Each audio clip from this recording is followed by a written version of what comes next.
और उसी दौर में एक पंडित जी थे, रोज दूध की लुटिया भरी मंदिर चल देते थे, दूध की लुटिया भरी मंदिर चल देते थे, मंदिर जाया करते। एक दिन बेटी कहने लगी, अब्बा जी आज मैं जाऊंगी दूध लेकर।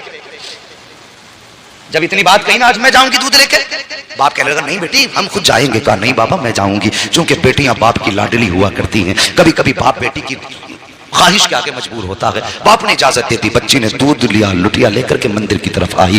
मंदिर में आई, उसे पता नहीं था कि दूध पिलाया जाता है कि दूध बहाया जाता है। आई, आने के बाद मूर्ति के आगे बैठ गई, कहने लगी लो बाबा दूध पी लो। उसने पहले शराफत से कहा दूध पी लो, लेकिन कोई जवाब नहीं आया। फिर कहने लगी दूध क्यों नहीं पीते हो, दूध पी लीजिए, फिर कोई जवाब नहीं आया। बच्ची समझने लगी मेरे बाप तो रोज दूध लाया करते हैं और कहते हैं बेटी मैं भगवान को दूध पिला के आया हूँ, शायद मुझसे नाराज हो गए हैं इसलिए दूध नहीं पी रहे हैं। ये बात बच्ची के दिल में आई, कहने लगी बाबा भगवान मुझसे कौन सा पाप हो गया है जिसकी वजह से आप दूध नहीं पी रहे हो। पत्थर था, पत्थर भी कभी बोला करते हैं। बच्ची ने सोचा शायद ये मुझसे नाराज है। फिर बच्ची ने बहुत बड़ा अहद कर लिया। बच्ची ने कहा अगर तुम दूध नहीं पियोगे तो तुम्हारे चरणों में अपनी जान दे दूंगी। ये कह के बच्ची ने लुटिया तो इधर रखी है और अपना सर उसके कदमों में मारना शुरू कर दिया है। इस बेदर्दी के साथ उसने सर पटका कि माथे से खून बहना शुरू हो जाता है। जब बच्ची सर पटकती रही, रोती रही, उसी रास्ते से इत्तेफाक से गरीब नवाज का गुजर हो जाता है, अताए रसूल का गुजर होता है। जैसे गरीब नवाज ने बच्ची को रोते देखा, सर पटकते देखा, आप आए हैं।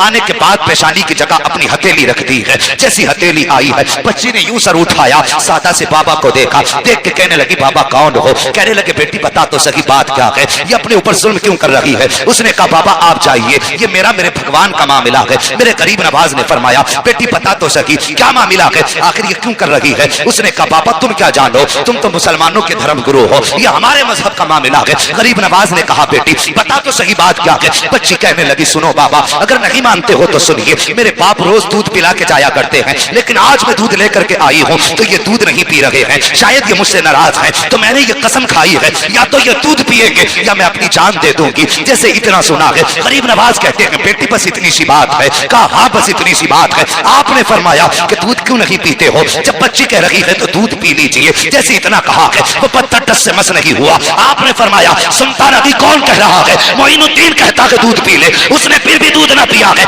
उसके बाद गरीब नवाज ने उसके कान पकड़े और घुमा के कहा पीता क्यों नहीं है। जैसे इतना कहा है पत्थर के हाथ हिलना शुरू हो जाते हैं। उसने प्याला पकड़ा है, होठों से लगाया है, दूध पीना शुरू कर देता है। वो पीता क्यों नहीं, कहने वाला कोई आम न जाना था, जबान गरीब नवाज की थी। फैजान मदीने वाले मुस्तफा का हो रहा नारे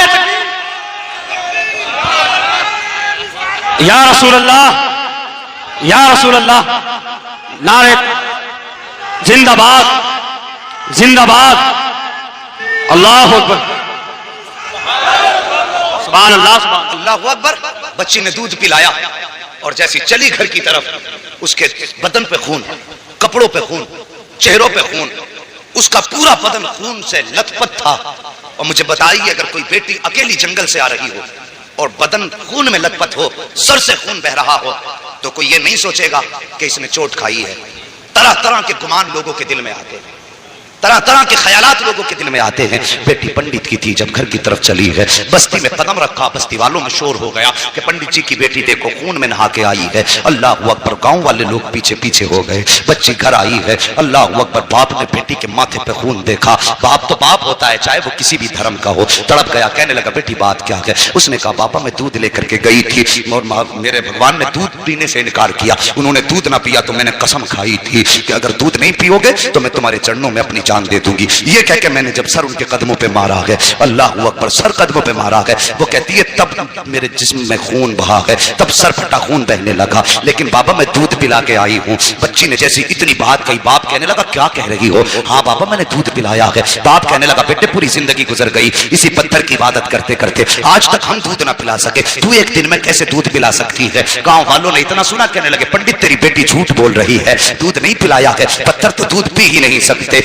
बच्ची तेरी इज्जत लुटा के आई है, किसी ने इसकी आबरू लूटी है, इसलिए ये आके बातें बना रही है, ये झूठ बोल रही है। और यार जब किसी को भी इज्जत का ताना दिया जाता है तो वो किसी भी धर्म की बेटी हो, इज्जत सबको प्यारी होती है। जब गांव वालों ने कहा था कि तेरी बेटी झूठ बोल रही है, ये कहीं मुंह काला करके आई है, इज्जत लुटा के आई है, ये बहाना बना रही है, बाप ने बेटी के कदमों पे अपना सर का जो टोपी थी वो रखी और रख के कहने लगा, बेटी ये मेरी बेटी मेरी इज्जत बचा ले, सच बता बात क्या है। बच्ची कहने लगी, बाबा मैं दूध पिला के आई हूँ। बाप ने कहा झूठ ना बोल। बच्ची ने कहा, बाबा किसकी कसम खिलाते हो? मैं सबकी कसम खाने तैयार हूँ, लेकिन सच यही है दूध पिला के आई हूँ। जब बेटी ने इस बात पे यही जवाब दिया, गांव वाले कहने लगे, पंडित जी अगर यही सच है, अगर आज इसने दूध पिलाया है तो फिर कल भी तो यही दूध पिला सकती है। चलिए कल हमारे सामने दूध पिलाए, तब मानेंगे कि तुम्हारी बेटी सच्ची है। बाप ने बेटी का चेहरा देखा, कहा बेटी तेरा क्या फैसला है, क्या तू दूध पिलाने के लिए फिर से तैयार है? बच्ची ने कहा हाँ मैं तैयार हूँ। कहा ठीक है, दिन मुकर्रर हुआ, वक्त मुकर्रर हुआ, फिर से पूरा गांव और ये बच्ची उसी मंदिर की तरफ चले गए जहां बच्ची ने उसको दूध पिलाया था। जब उसी मंदिर के दरवाजे पे बच्ची गई है,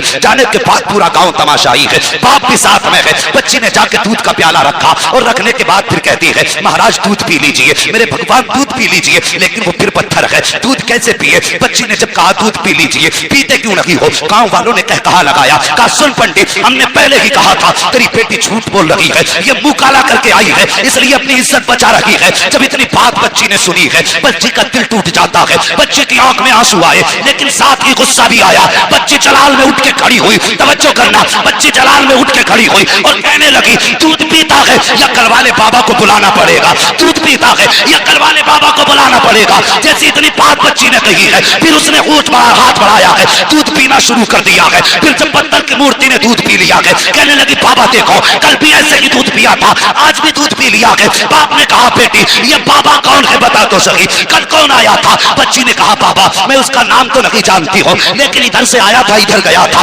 पूरा गांव उस जगह पे निकल गया जिस पे गरीब नवाज गुजर के गए थे। एक दरख्त के नीचे जाके देखा, मेरे गरीब नवाज बैठे हुए हैं। जाने के बाद कहा था, बेटी यही बाबा है? कहा हाँ यही बाबा है। पंडित कदमों पे सर रख के कहता है, महाराज तुम भगवान हो, जिसके कहने से पत्थर ने दूध पी लिया है, इतना कहा है। गरीब नवाज ने निकाह के करम उठाई है, फरमाते मैं कोई खुदा नहीं हूँ, मैं कोई भगवान नहीं हूँ। कहा बताओ तो सही, फिर किसकी पावर है जो पत्थर दूध पी ले? गरीब नवाज ने कहा था, वो मेरी पावर नहीं बल्कि वो उसकी पावर है जिसको गरीब नवाज पूजा करता है। कहा कौन है वो? गरीब नवाज ने कहा था, वो है जिसने तुमको भी पैदा किया है, गरीब नवाज को भी पैदा किया है। अगर पूछना है तो खुदा का पूछो। सबने कहा था, ये कहते गरीब नवाज चले, तोड़े कदम पकड़े लोगों ने। कहा गरीब नवाज आगे ना जाइए, पहले हाथ बढ़ाइए, कलमा पढ़ा के हमें मुसलमान बना जाए। नारे तकबीर, नारे रिसालत, उलमाए अहले सुन्नत, अज़मते इस्लाम, अज़मते इस्लाम, अज़मते इस्लाम। अल्लामा मुफ्ती हम्माद साहब किबला, अल्लामा मुफ्ती हम्माद साहब किबला, सरज़मीने अदलपुर, सरज़मीने अदलपुर। नारे तकबीर, नारे रिसालत।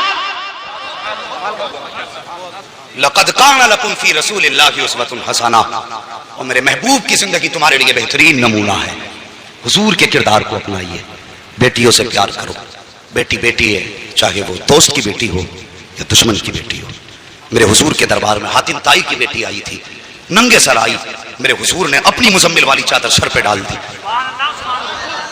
मुजम्मिल वाली चादर डाल दी। किसी सहाबी की जबान से निकल गया, हुजूर ये बरकतों वाली चादर, और एक दुश्मन की और काफिर की बेटी।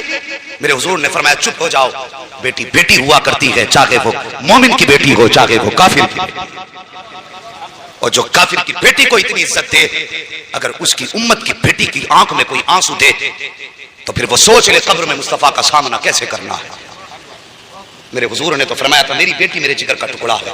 उस दौर में फरमाया था जब बेटियों को कत्ल करने पे लोग फख्र करते थे, फरमाया था मेरी बेटी मेरे जिगर का टुकड़ा है। खुदा की कसम हुजूर की जबान से इस जुमले का निकलना था, ये हुजूर ही के जुमले की बरकतें हैं। आज हर घर में बेटी को अल्लाह की रहमत समझ के रखा जाता है, ये उनकी जबान की बरकत है, वरना आज हम भी बेटियों को कत्ल कर रहे होते। उनके दामन से जुड़ना क्या था? खुदा की कसम जो बेटियों को कत्ल करने में जिनके माथे पे पसीना नहीं आता था, जिस दिन से हुजूर का दामन थामा, वो जमीन पे पैर फूंक के रखते थे और डरते थे कहीं हमारे पैर के नीचे चूटी ना आ जाए। ये हुनर किसने सिखाए? मेरे हुजूर के दामन ने, हुजूर के प्यार ने।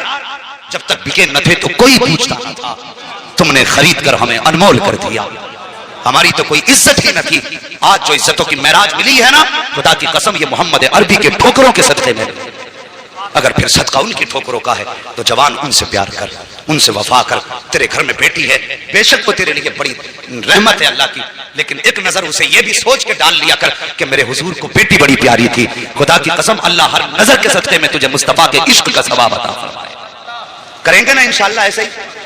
हाँ बेटे मांगो, तुम्हारी मर्जी है सजदों में गिर के, इसलिए कि उनसे तुम्हारा नाम चलेगा, लेकिन कभी रो के रब से बेटियां भी मांग लिया करो, इसलिए कि बेटे नसीब से पैदा होते हैं, बेटियां रब की रहमत बन के आया करती है।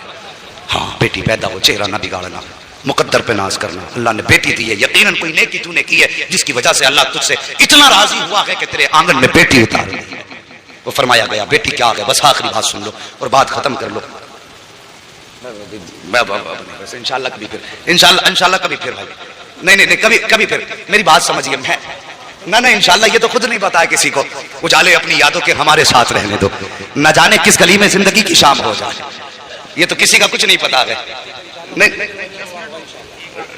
भाई नारे रिसालत, अल्लाह हू अकबर। बेटियों को देख के मुस्कुरा लिया करो, इससे मुस्तफा भी राजी होंगे, हमारा खुदा भी राजी होगा। और अगर कभी घर में बरकत ना हो ना, कभी घर में बरकत ना हो और तुम्हें लगता हो आफतें आ गई हैं, बिजनेस बंद है, काम ठप है, जो भी करते कोई ना कोई मुसीबत लग जाती है, फरमाया फिर मुसल्ला बिछा, 2 रकात नमाज पढ़, तेरे घर के अंदर बेटी या बहन मौजूद है, उसे मुसल्ले के आगे बैठा और फिर रब के आगे हाथ फैला दे और बस इतना कह, या अल्लाह इस बेटी के सदके में मेरे घर में बरकत अता फरमा दे। फरमाया गया, बुजुर्गों ने फरमाया, हाथ नीचे बाद में आते हैं, खुदा की रहमतें घर में पहले उतार दी जाती। अल्लाह अकबर। ओ यार लोगों की दिलजोई करो, किसी का दिल ना दुखाओ, पूरी जिंदगी हो गई मसले के आला। आज लगता है तबीयत ठीक हो गई है। आपके घर एक खातून थी, उन्होंने कहा हैदर मसला ये है, आज खातून जन्नत कोई काम नहीं करने दे रही है। आप गए, कहते हैं फातिमा खैरियत तो है? कहा जी। आज इतनी मेहनत कर रही हो, क्या तबीयत दुरुस्त हो गई है? कहा नहीं। कहा फिर क्यों कर रही हो? कहा अली मैंने सारे कपड़े धुल दिए हैं, लेकिन आपके सर पे जो अमामा है ये रह गया है, आप ये भी दे दीजिए, मैं इसको धुलना चाहती हूँ। हजरत अली ने सोचा धुल रही होंगी, आपने अमामा दे दिया, वो भी धुल के फारिग हो गई। बेटों को गुस्ल दिया, गुस्ल दे के जब बाल काट रही है, माँ हुआ करती है यार, जब बाल काटना शुरू किए हैं, आंखों से टप टप आंसू गिर रहे हैं। हजरत अली देख के हैरत में पड़ जाते हैं, फातिमा आज से पहले भी तो बेटों को नहलाया था, आज से पहले भी तो गुस्ल कराया है, मेरी शरीक हयात आज क्यों रो रही हो? रो के कहती है अली मैं इस ख्याल से रो रही हूँ, आज मैंने बेटों को गुस्ल दे दिया है, कल न जाने मेरे बेटों को कोई गुस्ल दे ना दे। आज मैंने बेटों को दूल्हा बनाया है, कल न जाने कौन मेरे बेटों को दूल्हा बनाएगा। इतना सुनना है। हजरत अली करीब आ जाते हैं, फातिमा क्या कह रही हो? कहा अली आज मेरा दुनिया से जाने का वक्त आ गया है। इतना सुना हजरत अली की आंखों में आंसू आ जाते हैं। फातिमा भी दिन कितने गुजारे हैं, अभी जी भर के साथ नहीं रहे हैं, इतनी जल्दी जाने की बात कर रही हो? कहा जी फाली आज मैं तहज्जुद की नमाज के बाद मुसल्ले पे बैठी थी, थोड़ी देर को ऊँग लग गई, मेरे ख्वाब में मेरे नाना बाबा तशरीफ लाए, मैंने देखा आका आए हैं, मेरा हाथ पकड़ के कहते हैं फातिमा आज सहरी तुमने अली के दस्तरखान पे खाई है, इफ्तारी मेरे दस्तरखान पे करनी है। अली लगता है मेरे जाने का वक्त आ गया है। अल्लाह अकबर, जिंदगी की बात देखो तो सही।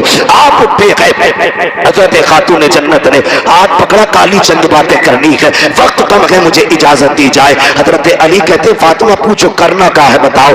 आपने शहजादों को बुलाया, कहा बेटा जल्दी करो, नाना के मजार पे जाओ, जाके माँ के लिए दुआ करके आओ। शहजादे गए माँ का सलाम पेश करने के लिए। इधर खातून जन्नत सैयदा तैयबा ताहिरा आबिदा जाहिदा हजरत फातिमा ज़हरा ने हाथ पकड़ा हजरत अली का, सहन से लेकर के कमरे में तशरीफ लाई है। बिस्तर पर बैठते हुए कहती है अली जरा बैठ जाइए। हजरत अली बैठ जाते हैं। उसके बाद खातून जन्नत कहती है अली आज तक कुछ नहीं मांगा, आज मांगना चाहती हो? कहा फातिमा मांगो, क्या मांगना चाहती हो? हजरत खातून जन्नत ने अपनी झोली फैलाई है। कहा अली आज तक मैंने कुछ नहीं मांगा, जो मांगूंगी दिया जाएगा। हजरत अली कहते हैं फातिमा मेरी यही तो हसरत थी, काश फातिमा कुछ मांगे और मैं उसको दूं, मुझसे फातिमा सवाल करे, मैं उसके लिए कुर्बानी पेश करूं। हजरत खातून जन्नत कहती है झोली फैला के कह रही है अली इतने साल आपके साथ गुजारे हैं, मैं आज आपसे माफी चाह रही हूं। का किस चीज की माफी? का कोई कमी हो गई हो तो माफ कर देना। इतना सुनना था हजरत अली की चीख निकल जाती है,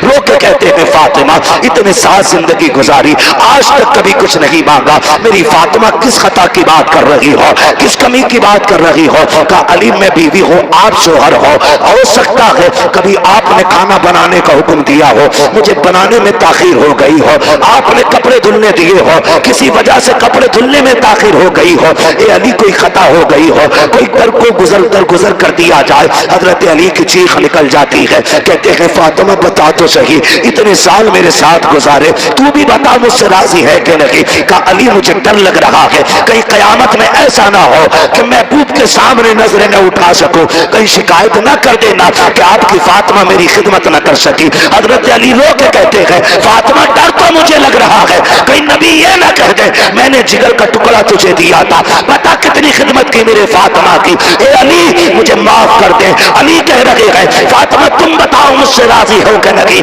ये खूबसूरत रिश्ता कहीं देखा हो तो बताओ, ये प्यारे तरीके जिंदगी के तुमने देखे हो तो बताओ।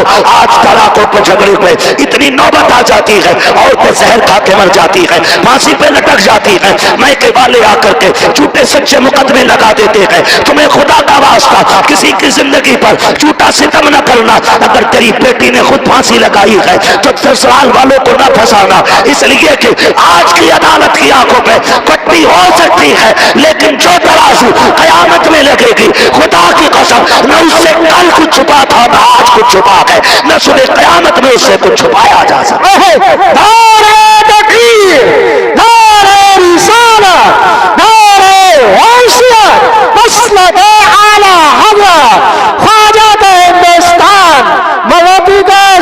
मुसलमान हज़रत अल्लामा मुफ्ती हम्माद रज़ा साहिब क़िबला जिंदाबाद जिंदाबाद। क्या ये बीमारी नहीं बढ़ गई है? आए दिन देखो अखबार में फांसी खुद लगाती हैं और फंसते ससुराल वाले। मरना नहीं है हमें क्या? हाँ, और बेगैरती की इंतहा तो तब हो जाती है जब बंदा करता क्या है, औरतों पे मुकदमेबाजी। ये रिवाज हो गया, क्या हमारा रिवाज हो गया औरतों पे मुकदमे करने का। ना करो यार, अल्लाह से डरो। अगर कोई सितम कर रहा है तो सब्र कर, सब्र कर। इन्नल्लाह लगभग सभी को आयत याद होगी ना। अल्लाह, मेंबर वाले ना बोले माशाअल्लाह, मवतिया के वो दीवाने हैं कि ये खेत में काम करने वाले भी इस तर्जमे को जानते हैं। अल्लाह सलामत रखे। अल्लाह सब्र करने वालों के माशाअल्लाह सभी को याद है ना, सब्र करें फिर देखें मदद आती है कि नहीं। लोग कहते हैं फला बड़ा नेक है यार, इतना सितम हो रहा है। ओ भाई, जब तुम हांडी खरीदने जाते हो तो बजा बजा के देखते हो कैसी आवाज निकल रही है ना।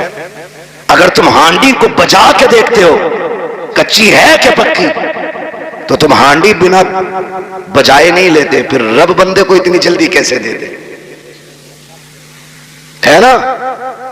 वो भी जमाने को ठोक बजा के दिखाता है कि मैंने जो इसे दिया है ना बिला वजह नहीं दिया, इसने करबला में खानदान लुटाया है, इसलिए मैंने इसको जन्नत का मालिक बनाया है, ताकि कोई उनकी सरदारी पे एतराज न कर सके। पहले वो सब्र के जलवे दिखाता है और फिर अजर के जलवे दिखाता है। सब्र कैसा? 72 लाशें करबला में है, एक बीमार पलटा और फिर जब अजर दिखाया, आज पूरी दुनिया सैयदों के दर की खैरात खा रही है। और हम तो फख्र से कहते हैं तेरे टुकड़ों पे पले गैर की ठोकर पे न डाल, झुड़कियां खाए कहां छोड़ के सदका तेरा। हाँ, पहले साबिर बने, साबिर। और सब्र भी हर किसी का हिस्सा नहीं होता, इम्तिहान भी मुश्किल घड़ी होती है, ये अल्लाह सबको नहीं देता। अभी नासिर साहब हजरत और ये तमाम लोग ना बिलग्राम शरीफ गए, सरकार उवैस मुस्तफा वास्ती दामज़िल्लहुल। आप एक दिन फरमाने लगे बैठे बैठे, कहने लगे अगर सैयदों पे सितम ना होते तो हम मदीना क्यों छोड़ते। हमारा तो परिवार मदीने में है ना, जिनका घर मदीने में नहीं वो मदीने के लिए रोते हैं, तो जिनका आंगन मदीना रहा हो, जिनकी हवेली मदीने में हो, जिनकी वजह से मदीना मदीना बना हो, उन्होंने उस शहर को क्यों छोड़ा। तो उन्होंने कहा कि हर दौर में सैयदों का इम्तिहान रहा, हर दौर में आजमाइशें रही। हाँ, हर दौर में आजमाइशें रही, हर दौर में हम सताए गए, हर दौर में हमने हिजरत की। कहने लगे ये सब्र सैयदों ही का हिस्सा है, लेकिन कहते हैं शुक्र रब का कि हमें इस इम्तिहान में उसने मुब्तला किया कितनी बड़ी बात कहते हैं सरकार उवैस मुस्तफा बास्ती फरमाते हैं कि शुक्र है उसका कि ये इम्तिहान हमारा हिस्सा बनाया गया है।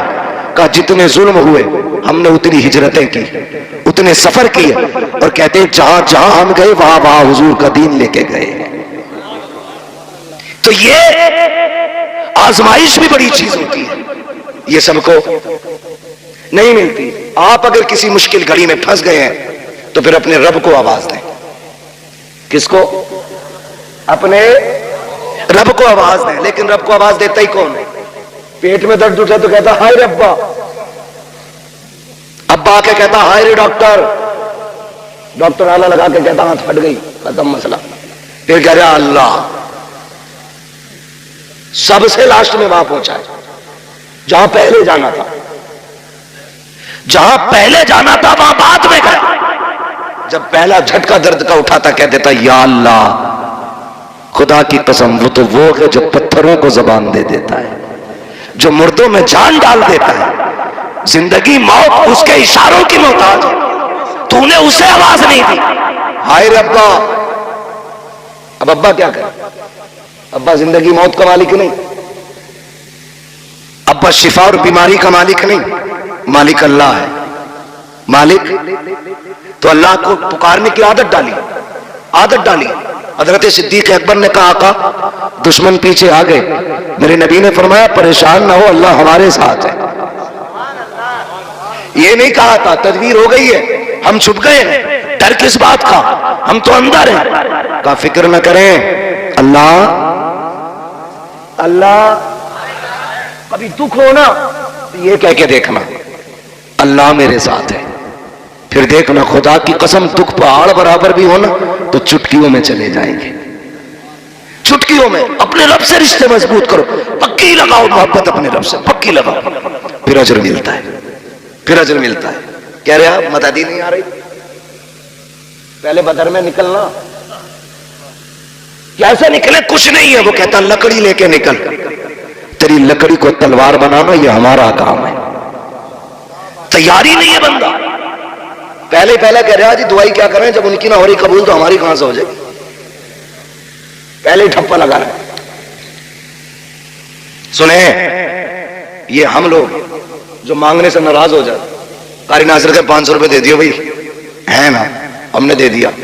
फिर ये कहते हैं 500 रुपए दे दो, अरे यार कारी साहब फिर दे दी। फिर ये तीसरी बार कहे 500 रुपए और चाहिए थे, तो हम क्या ही देंगे कि हर कुछ तुम भी हिल्ला पानी करो, हमारी जेब के पीछे क्यों पड़े। और चौथी बार अगर इन्होंने फोन कर दिया तो हम बोले बगैर ही काट देंगे, अरे यार इसका तो पेशा ही है। ये बंदों की आदत है। और वो करीम रब कितना करीम है, जितनी बार हाथ फैलाओ उतना ही राजी होता है, जितना मांगो उतना ही राजी होता है, जितना पुकारो उतना ही राजी होता है। लेकिन हमने पुकार नहीं छोड़ दिया है। कोई किसी पे सितम करे ना मुखिया के बाद, चलिए जरा पंचायत कर दियो, और अल्लाह माफ करे पंच आंख मार के मैंने पलट दें। डर थोड़ी रहा ये, कह रहा मैं तो पंच हूं, आज पंच है, कल अदालत में खड़ा हूं। हाँ, आंख मार के। और पंच अल्लाह माफ करे कैसी पंचायत करे, पता कि क्या मैं चल यार प्रधान से कहते गलती हो गई मैं उल्टी प्रधान लोटे पड़े, जिसकी कटी है उससे कहलवाया जा रहा, कहते गलती हो गई तो कह साहब गलती हो गई, मैं सीधी कर। क्यों इतना सितम कर रहे हो यार? ये इस्लाम है, हम मुसलमान हैं, इसे इंसाफ करते हो? इंसाफ ये है, मेरे नबी फरमाते लौ सरक़त फातिमा बिन्त मोहम्मद लक़तात यदहा, अगर मेरी बेटी भी चोरी कर ले, मेरी बेटी समझ के माफ नहीं किया जाएगा, मुजरिम समझ के हाथ काटे जाए। ये है इस्लाम।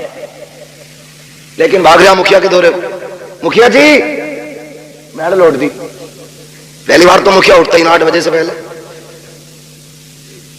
9 बजे आके कहता कौन था? 8 बजे आया था, मेरी नींद खराब करा दी। मैं मनहूस 4 बजे उठना था तुझे, 8 बजे उठ रहा। फिर मुखिया कह रहा वहां ट्रक पलट गया मेरा, वहां गाड़ी का टायर फट गया, कह रहा लग रहा किसी ने करवा दिया। सुन भाई, करवाया किसी ने नहीं, मेरे नबी ने हाथ उठा के कहा था, अल्लाह मेरी उम्मत की सुबह के वक्त में बरकतें अता फरमा दे। तेरे लिए तो बरकतें सुबह के वक्त में रखी गई थी। तू मुखिया है, सरपंच है, दौलत वाला, पैसे वाला है, तू 9 बजे तक सोएगा तो बरकत नहीं मिलेगी। कहीं गाड़ी पलटेगी, कहीं टायर फटेगा, कहीं बिल्डिंग गिरेगी, कहीं हाथ टूटेगा, बचेगा कुछ नहीं। अगर बरकतें चाहते हो फजर में उठ जाया करो। खुदा की कसम, बिना भीख मांगे अल्लाह तेरी नस्लों के गुजारे करा दे। सुभान अल्लाह, सुभान अल्लाह। असरे फजर में उठना, असरे फजर में उठना। उठते क्यों नहीं? इमाम उठा दो तो कह रहे हर वक्त माइक पे बैठे रहो। जिसकी कहीं नहीं चलती वो इमाम पे चलाता आके, और जूता मार के कहती बाहर निकल फाड़ू। और इमाम साहब कह रहे मिट्टी साफ नहीं, इधर बाप का नो करे। ये इमाम है, इमाम।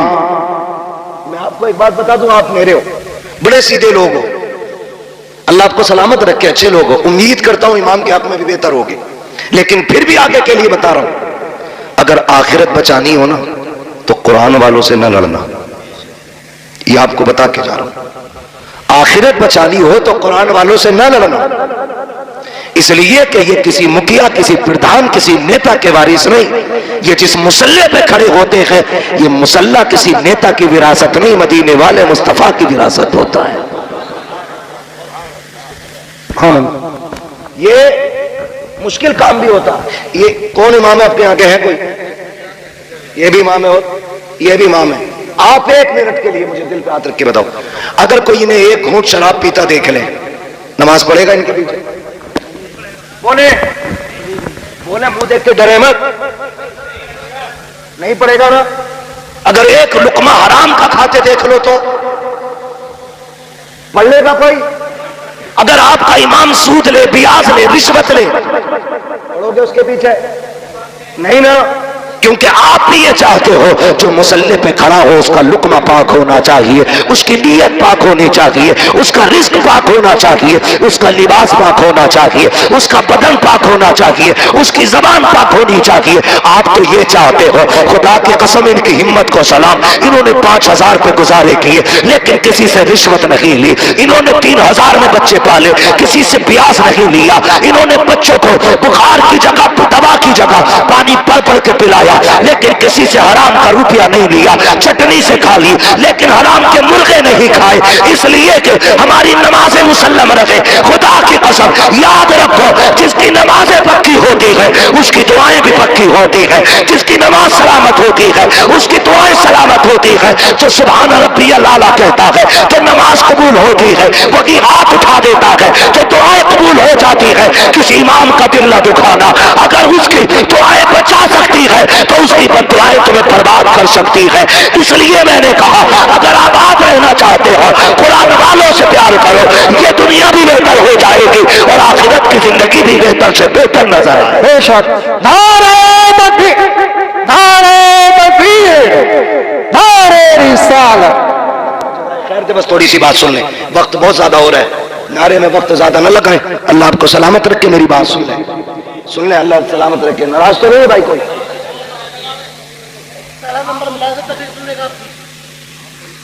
नाराज तो नहीं है? नहीं है ना? अल्लाह माफ करे, हमारे हालात ऐसे ही हैं। जुमे में जाते हो? अरे जुमे में तो जाते ही होंगे यार। हाँ ना, जुमे में तो जाते ही होंगे ना हम तुम। अल्लाह तौफीक दे, 5 टाइम जाया करो, कोशिश करें, कोशिश करें, दिल अल्लाह से लगाए, अल्लाह से दिल लगाए। कहां खोले है कैसू यार ने खुशबू, कहां तक है बात, कहां से चली कहां निकल गई। मैं बस आपसे ही बताता हूं, दिल अल्लाह से लगा, दिल अल्लाह से लगाओ, ये सबसे ज्यादा जरूरी है। ये उठते बैठते ना अल्लाह कहा करो, उठते बैठते अल्लाह अल्लाह अल्लाह। हमारी कौम ना, कई लोगों को तो 8-8 दिन गुजर जाते हैं अपने रब को पुकारे हुए। गलत नहीं कह रहा हूं, 8-8 दिन, कुछ को महीने गुजर जाते हैं। आदत बना लो, क्या मिलेगा? अगर मैं भी किसी को गाली बोल दूं या कोई मुझे गाली बोल दे, कितनी तेज असर होता। उधर से गाली आई, इधर से थप्पड़। कितनी तेज असर हुआ। जुमले किसके? ये जबान के ना। ये चली, उधर पड़ गया कान। जबान से गाली देने का सामने वाले पे इतना असर होता है, फिर वो तो मेरे रब का नाम है। उठते बैठते लोगे तो दिल पे कितना असर हो जाएगा। रूह पारसा हो जाएगी, दिल पाकीज़ा हो जाएगा, रिश्ते रब से मजबूत हो जाएंगे। दिल ही ना लग रहा नमाज में, लगे कहां से? सफ में बैठ के कह रहे आप कितनी मक्का हुई है, ये कट गई कि रह गई? सारे हिसाब मस्जिद के सफ में लग रहे हैं बैठ के। ये अल्लाह का घर है। हम इतनी नेकियां नहीं कमाते जितने गुनाह इकट्ठा कर लेते हैं वहां बैठ के। ना किया करो ये। वहां बैठो तो इस्तग़फ़ार की कसरत, कलमा शरीफ का फिर्द, और वक्त मिले तो मदीने वाले पे दुरूद पढ़ते रहा करो। ये सबसे ज्यादा जरूरी काम है। आज हाजी साहब हमारे बीच नहीं, लेकिन लफ्ज़ हाजी, अल्लाह सबको हाजी बनाए। बहुत बड़ी दुआ है जिंदगी की है। तुम्हें न देखा तो किस काम की है ये आंखें। हाँ भाई,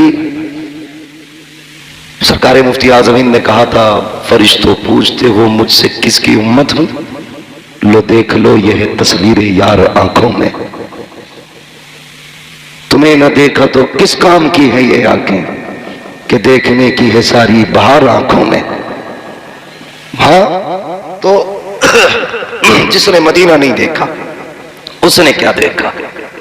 अल्लाह करे सारे हाजी बने, और अल्लाह सबके हज को कबूल भी फरमाए, जरिया निजात भी बनाए अल्लाह सबके हज को।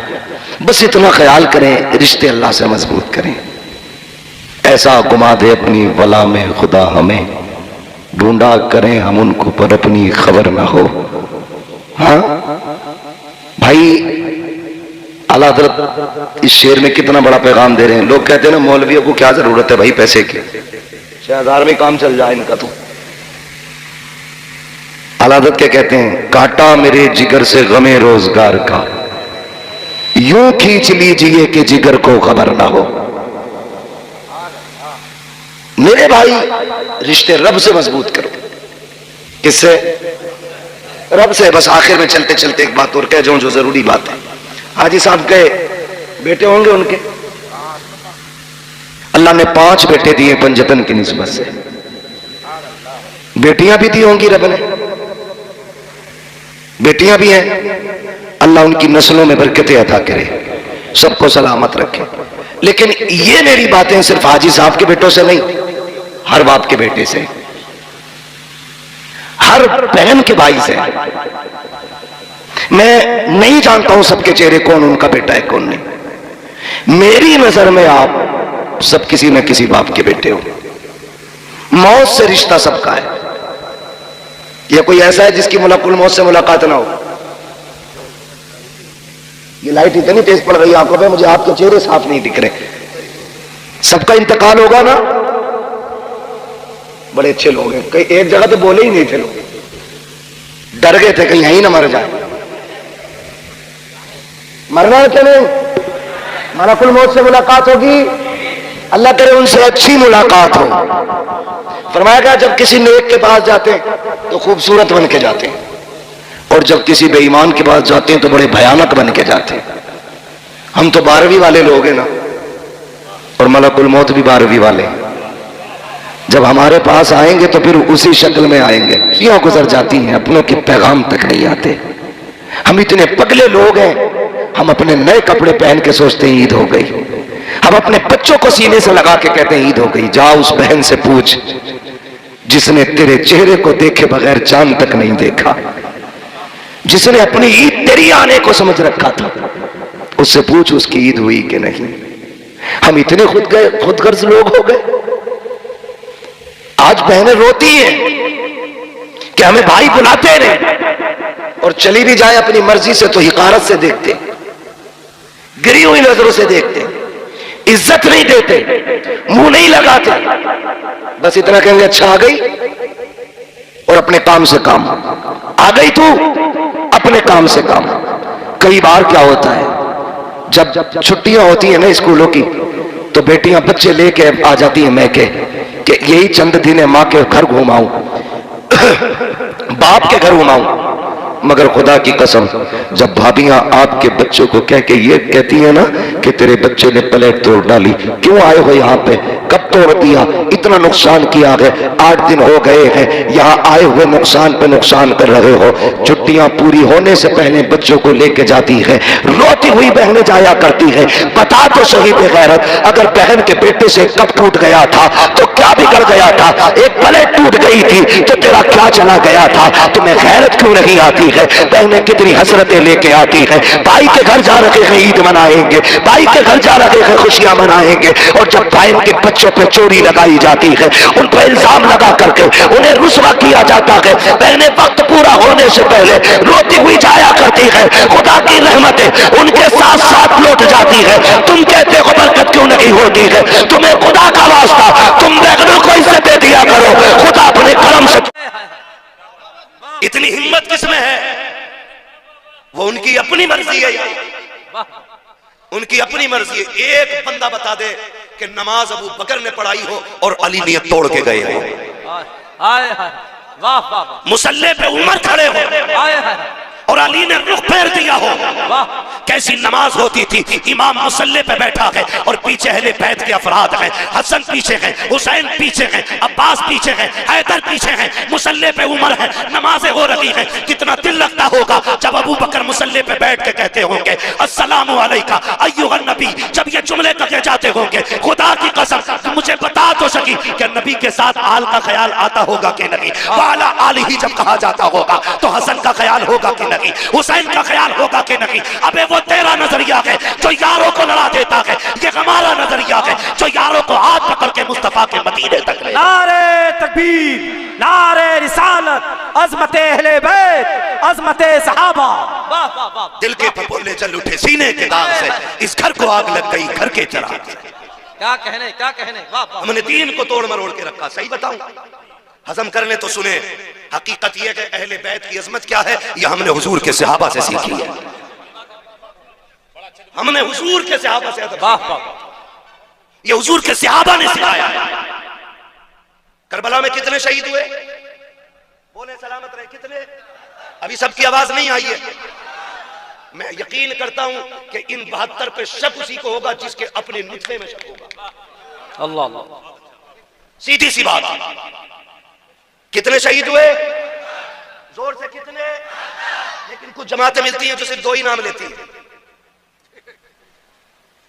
पूरे 10 दिन में। हाँ, बाकी 72 का नाम क्यों नहीं लेते भाई, और भी है ना, जिक्र सबके करो ना, सारे तो हुसैनी थे, सारे तो हुसैनी थे यार। और जानते हुसैन की फौज के सबसे बूढ़े सिपाही को हबीब इब्न मुजाहिर कहा जाता है। हबीब इब्न मुजाहिर, उमर बाज ने 72 साल लिखी है और बाज ने 76 साल लिखी है। ये हबीब कौन है, ये मेरे नबी का सहाबी है। कौन है, हुजूर के सहाबी, सहाबी है हुजूर के। उम्र मेरे इमाम की 6 बरस थी, बाज ने इनकी उम्र 14 साल लिखी है उस वक्त में और बाज ने 16 साल लिखी। लेकिन जानते हो करते क्या थे, जब हुसैन मदीने में चलते थे ना 6 साल की उम्र में, तो हबीब इब्ने मुजाहिर 14 साल की उम्र में पीछे पीछे चलते थे। जहां से इमाम का पैर उठता मिट्टी उठाते, सर पे डाल के उसको अपने सर का ताज बनाते। बात हुजूर की चौखट तक आ गई। महबूब एक बच्चा है, अजीब काम करता है मदीने में, कोई ऐसा करता ही नहीं। कहा क्या हुआ, कहा जब तेरा हुसैन चलता है ना, ये जो गोद में बैठा है शहजादा, जब ये चलता है ना तो वो पीछे पीछे चलता है, मिट्टी उठा के सर पे डालता है। हुजूर ने फरमाया बुलाओ हबीब को, बुलाओ हबीब को। खबर पहुंची हबीब इब्ने मुजाहिर खाना खा रहे थे, किसी ने कहा हुजूर ने बुलाया है। जो लुकमा जहां था वहीं छूट जाता है, उठ के दौड़े लग गई। जो बुलाने आया था उसने कहा ठहर यार, रुक तो सकी। मुजरिम को जब खबर होती है कि तेरी शिकायत अदालत में हो गई है, उसके पैर कांप जाते हैं। तू कह के मुझसे आगे जा रहा है, तो हबीब इब्ने मुजाहिर ने कहा था वो और बारगाहें होती है जहां बुला करके जलील किया जाता है, या उस नबी की बारगाह है जहां मुजरिमों को सीने से लगा के इज्जत अता की। नारे तकबीर, नारे रिसालत, जिक्र शहीद आजम, मसलके आला हजरत। क्या बात है, थोड़ा सा बताना चाहता हूँ। हबीब इब्ने मुजाहिर पहुंच गए हुजूर के पास। हुजूर ने फरमाया हबीब इधर आओ। जी या रसूल अल्लाह, ये कौन है, पहचानते हो? जी। कौन है? आपका नवासा है, अली का शेर है। कहा तुम जानते हो? कहा जी। कहा तुम्हारी शिकायत लगी है क्या? कि जब ये चलते तो तुम पीछे पीछे चलते हो? जी या रसूल अल्लाह। मिट्टी उठाते हो इनके पैर के नीचे की? जी। का सर पे डालते हो? कहा जी। हुजूर ने फरमाया क्यों करते हो? हबीब इब्न मज़ाहिर की आंख में आंसू आ गए। कहने लगे हुजूर मैं ही करता हूं पूरे मदीने में। कहा हाँ। तो कहने लगे वजह यह है कि पूरा मदीना इनसे प्यार करता है लेकिन मैं हुसैन से इश्क करता हूं। हाय हाय हाय, वाह वाह वाह वाह। हुजूर मैं इनसे इश्क करता हूं। क्या कहने, वाह। आका चूमेगी दुनिया, इनको सूंघेगी दुनिया, इनको सीने से लगाएगी दुनिया, मगर महबूब ये मेरा इश्क है कि इनके कदमों से लगने वाली खाक भी मेरे सर का ताज नजर आती है। सरकार अब जो चाहे सजा दे दें। फिर नबियों का इमाम अपनी जगह पे उठ के खड़ा हुआ है। मेरे सरकार ने बाजू फैलाए, फरमाया मेरे सीने से लग जा, मुझे बता तो सकी जिससे मदीने का जिक्र कर दो वो मदीने के लिए तड़पता है। मेरे हबीब की चौखट पे जो जाए वो उनके मीनार देख कर रोता है, जो उनके रोजे तक पहुंचे उसके दिल की धड़कन बढ़ जाती है। हाँ हाँ, अभी जिक्र मदीने का किया था, मेरे भाई इम्तियाज में कुछ दिन पहले भी गए थे, हुजूर का मदीना देख करके आए हैं। अभी मैंने देखा नहीं है, देखने वालों ने बताया है कि जो मुस्तफा के मदीने में 8 दिन गुजार देते हैं, जब पलट के आते हैं तो इस दर्द से रोते हैं कि लोग जवान बेटे की मैयत पे ऐसे नहीं रोते जैसे मदीने से बिछड़ने वाले उनके रोजे पे रोया करते हैं। वो कहा था किसी ने लौटा के मदीने से उबैद अपना बदन ही, जो रूह थी वो अब भी मवादा पे खड़ी है। हाय हाय, क्या कहने, क्या कहने मुफ्ती साहब, वाह वाह वाह वाह यार। या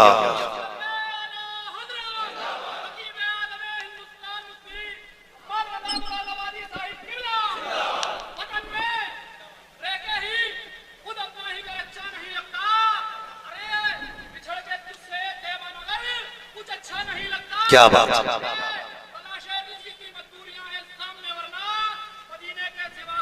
हाय हाय, वाह सलामत सलामत मदीना शरीफ, मदीना शरीफ। मैं उस पर हुजूर उठ के खड़े हो गए, फरमाया आप मेरे सीने से लग जाए। हुजूर ने सीने से लगाया हबीब इब्न मज़ाहिर को, फिर अपने एक हाथ में इमाम हुसैन का हाथ लिया, गौर से सुनिएगा, दूसरे हाथ में हबीब इब्न मज़ाहिर का हाथ लिया और यूं मिला के कहा मालिक मैंने इन्हें मिला दिया है, तू कभी जुदा न करना।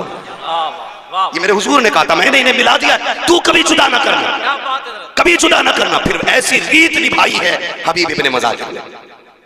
वो 76 साल का बूढ़ा हुसैन जब मदीने से मक्का चले, खत लिखा यार के नाम, हबीब मैं चल दिया हूं, दिल करे तो आ जाना, मक्का में मुलाकात होगी। मुअर्रिखीन ने लिखा हुसैन मक्का बाद में पहुंचे थे, 76 साल का बूढ़ा मक्के में पहले आ गया था। वाह वाह, ऐसी रीत निभाई है, ऐसी रीत निभाई है। मैंने अर्ज किया कि हुजूर के सहाबा का, हुजूर के अहले बैत का एहतराम हमने हुजूर के सहाबा से सीखा है। एक नाम ले दूं जिससे इब्लीस के माथे पे पसीना आता है, दुनिया उस नाम को उमर कहती है। वाह, क्या नाम है? उमर कौन है? आधी दुनिया का बादशाह, 22 लाख मुरब्बा मील का मालिक। जिस दिन हुजूर की मसनद खिलाफत पे उमर बैठा, शेर भी वहीं खड़ा है, बकरी भी वहीं खड़ी है, एक घाट में पानी पी रहे, लोग हैरत में थे ये तब्दीली कैसे आ गई? शेर बकरी को देख के छोड़ दे, वही नहीं सकता।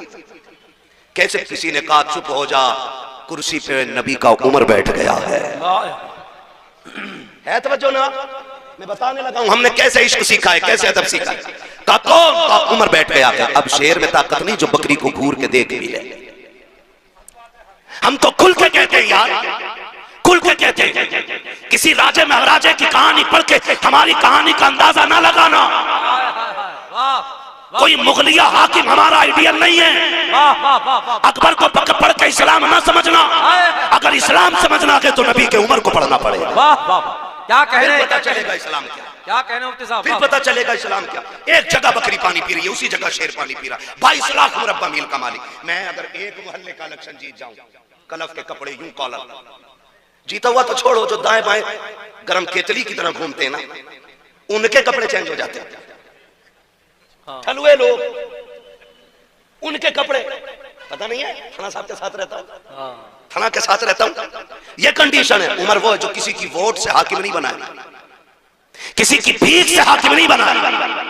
उमर वो है जिसका इंतखाब अबू बकर ने किया है, जिसकी खिलाफत पे मुहर हैदर कर्रार ने लगाई है। वाह वाह वाह वाह। वो छीनने का दावा करने वालों, माँ का दूध भी आए तो फिर खुल के बात सुनो। उमर वो है जो मस्जिद में बैठ के खुतबा दे रहा है, सामने शहजादे बैठे, अली भी मस्जिद में, हसनैन करीमैन खड़े हो गए। चाचा उमर उठो, ये मिंबर आपका नहीं है, मेरे नाना पाक का। वाह, ये बात कौन कह रहा है? शहजादे। वो कह किससे रहे? उमर से।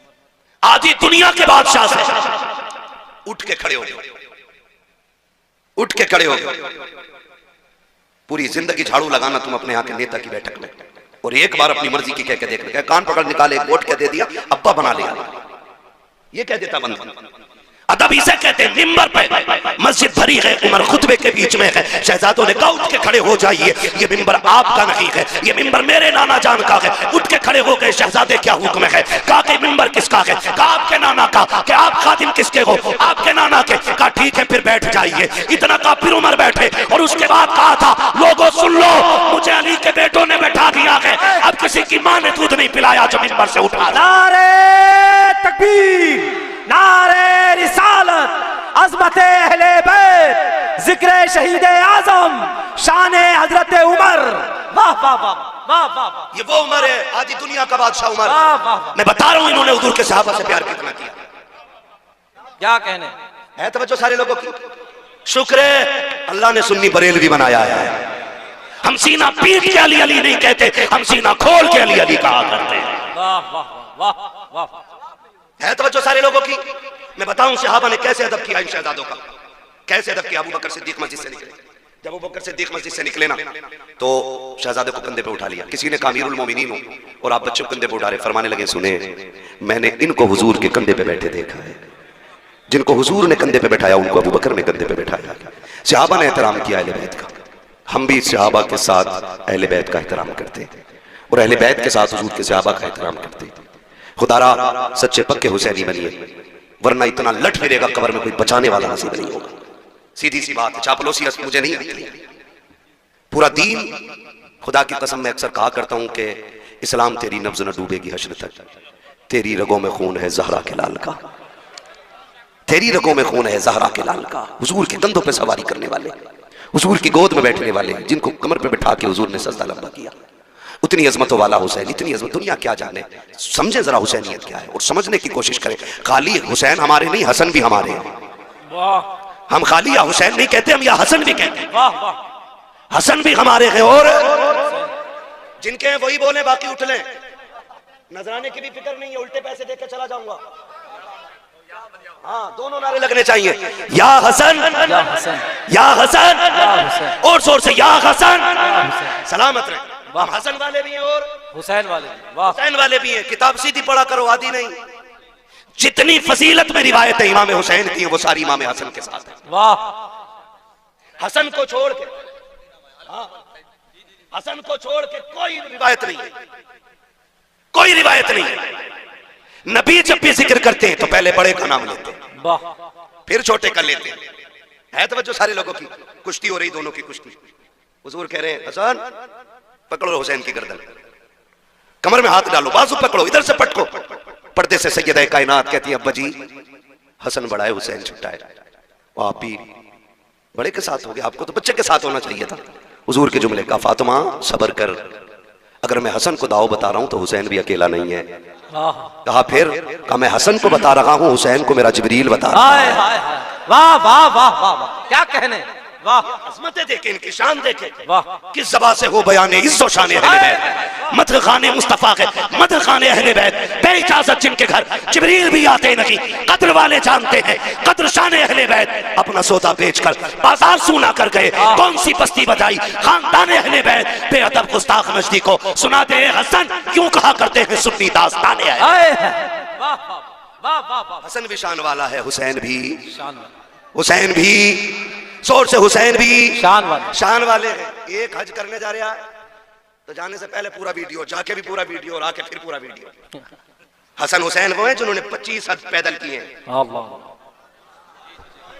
बोलो यार सुभान अल्लाह। हाँ, 25 हज। मक्के और मदीने शरीफ का फासला कितना है? 350 किलोमीटर का फासला है। पैदल हज किए दोनों शहजादों ने। कितने? 25। अल्लाह इन शहजादों के सदक़े में हमें भी हुजूर के शहर की गलियां नसीब फरमा दे। 25 हज पैदल फरमाए।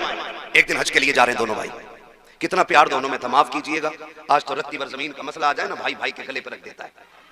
कान पर रख के कहता कर साइन, वरना अदालत है, कचहरियां जाके देखो, आज भाई भाई के खिलाफ मुकदमा करने पे डटा हुआ है। और इन दोनों भाइयों का प्यार आप जानते हो, हसनैन करीमैन में किसी बात को लेकर अनबन हो गई, ना इत्तेफाकी गुफ्तगू बंद हो गई। इमाम हुसैन ने खत लिखा हसन के पास, भैया जी खत में लिखा है कि नाना ने फरमाया मोमिन को एक दूसरे से 3 दिन से ज्यादा नाराज नहीं रहना चाहिए। 3 दिन हो गए, इसलिए आप आइए और आके मुझे सलाम कीजिए। किसने कहा ये? हुसैन, इमाम हुसैन ने। किससे? इमाम हसन से। बड़ा कौन है? कौन है बड़ा? इमाम हसन। इमाम हसन बड़े और बुला रहे छोटे वाले। खत पहुंचा, वहां भी टकड़ नहीं थी। भाई ने खत लिखा, बड़ा दौड़ गए, सलाम किया करके, दुआ सलाम हो गई, बैठ गए। कहने लगे हुसैन एक बात बताऊं ना? कहा क्या? मैं बड़ा था, तुम छोटे थे, तुम भी तो आ सकते थे ना मुझे सलाम करने। मुस्कुरा के देख के कह रहे हैं नाना ने फरमाया जो रूठे हुए भाई को पहले सलाम करेगा वो जन्नत में पहले दाखिल होगा। वाह वाह वाह वाह। आप बने तो मैं चाहता हूं कि मुझसे पहले आप जन्नत में दाखिल। क्या बात है। ये उनका आपस में प्यार है। और यहाँ होशियार रहा करो ठलुए चाय पीने वालों से। ये चाय भी पीते हैं, जहर भी घोलते हैं। कहते वो क्या हो गया भाई तुम्हारे बड़े से? वो कह रहे अरे यार क्या वो, इन्हें मैल उठा के मेरे में रख दी। तो कह रहा कमजोर थोड़ी हो, वकील का नंबर मैं दूं, मेरी पहचान है फला दरोगा से। ये दलाल होते हैं, दलाल। पावर नहीं होती, मैं इन्हें नेता नहीं मानता हूं। ये दलाल होते, अपने भी काम पैसे दे के कराते, तो ये नेता नगरी नहीं, दलाल ही है। सही बात। कह रहा मेरी पहचान है, कर मुकदमा, तेरे बाप का क्या जाएगा। वो दोनों भाई कचहरी में पूरी जिंदगी गुजारेंगे।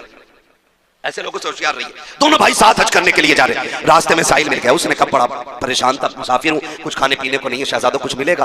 दोनों भाइयों ने एक दूसरे का मुंह देखा, सारा ही उठा के दे दिया। कहा अपने लिए कुछ नहीं रखोगे? कहा हमारे घर की रीत ये है कि खुद तो फाके रहे, गैरों को खिला देते हैं, ऐसे होते हैं मोहम्मद के घर आने वाले। वाह वाह। सारा ही उठा के दे दिया। फिर सफर, अब सफर तो दोनों इंसान है, भूख तो इन्हें भी लगनी है ना। जब भूख लगी तो कहते हैं हसन, इमाम हसन से कहते हैं हुसैन भैया, नहीं नहीं नुकसान देगी बाबा, कहा भैया भूख लगी है। कहा आगे चलो देखते। एक पुरानी झोपड़ी दिखाई दी। इमाम हसन कहते हैं हुसैन, कहा जी भैया, कहा अंदर जाके देखो कोई है क्या। अंदर गए, बूढ़ी निकली, माई। कहा हाँ। कहा कुछ है? कहा क्यों? कहा कि हम परदेसी है, भूख लगी है, कुछ दे दो। उसने कहा बस 1 प्याला दूध है। कहो तो ला दूं। फरमाया ले आइए।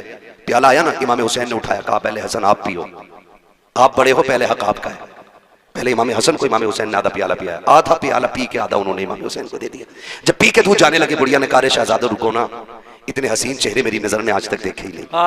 क्या कहना, जरा बता तो बता के जाओ, किस माँ के लाल हो तुम, कहाँ के रहने वाले हो? कहा माँ क्या करेगी? कहा जी करेगा तो मिलने आ जाऊंगी।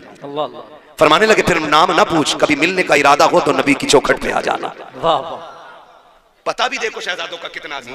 का कभी मिलना हो तो नबी की चौखट पे आ जाना, वही मुलाकात हो जाएगी। तारीख गवाह है, कुछ दिन बीत गए, एक दिन यही बूढ़ी मदीने शरीफ की गलियों में टहल लगी है। इमाम हुसैन की निगाह पड़ गई, पहचान गई ये तो वही है ना जिसने दूध पिलाया था। जाके कहते माँ मेरी मेहमान नहीं बन जाती? बूढ़ी ने हाथ रखा, देख के कहने लगी शहजादे अरे मैं तो तुझे जानती नहीं, तू है कौन, क्यों लेके जा रहा है? कहा अम्मा तेरी मेहरबानी, मेरी मेहमान बन जा। 3 दिन तक इमाम हुसैन खिदमत करते रहे। जब 3 दिन के बाद जाने लगी, आपने 1000 दिरहम दिए, 1000 बकरियां दी। कहा शहजादे ये क्या कर रहे हो? कहा कि हम मेहमानों की इसी तरह इज्जत किया करते हैं। जब बूढ़ी जाने लगी, कहा इतनी बकरियां कैसे लेके जाऊंगी? आप कहते हैं अम्मा अभी तो ये हुसैन का हिस्सा है, हसन का हिस्सा बाकी है। ये कह के इमाम हसन के दरवाजे पे लाए और कहा भैया देखो कौन आया है। इमाम हसन बाहर निकले, दरवाजा खोला, बूढ़ी को देखकर पहचान गए। कहा हुसैन तुमने क्या दिया है? कहा 1000 बकरियां, 1000 दिरहम। आप कहते हैं मैं बड़ा हूं, आपने 1500 बकरियां दी, 1500 दिरहम, 2500 बकरियां, 2500 दिरहम। बूढ़ी कहने लगी बच्चों लेके कैसे जाऊंगी? फरमाया परेशान ना हो, शहर के बाहर तक हम छोड़ के आएंगे।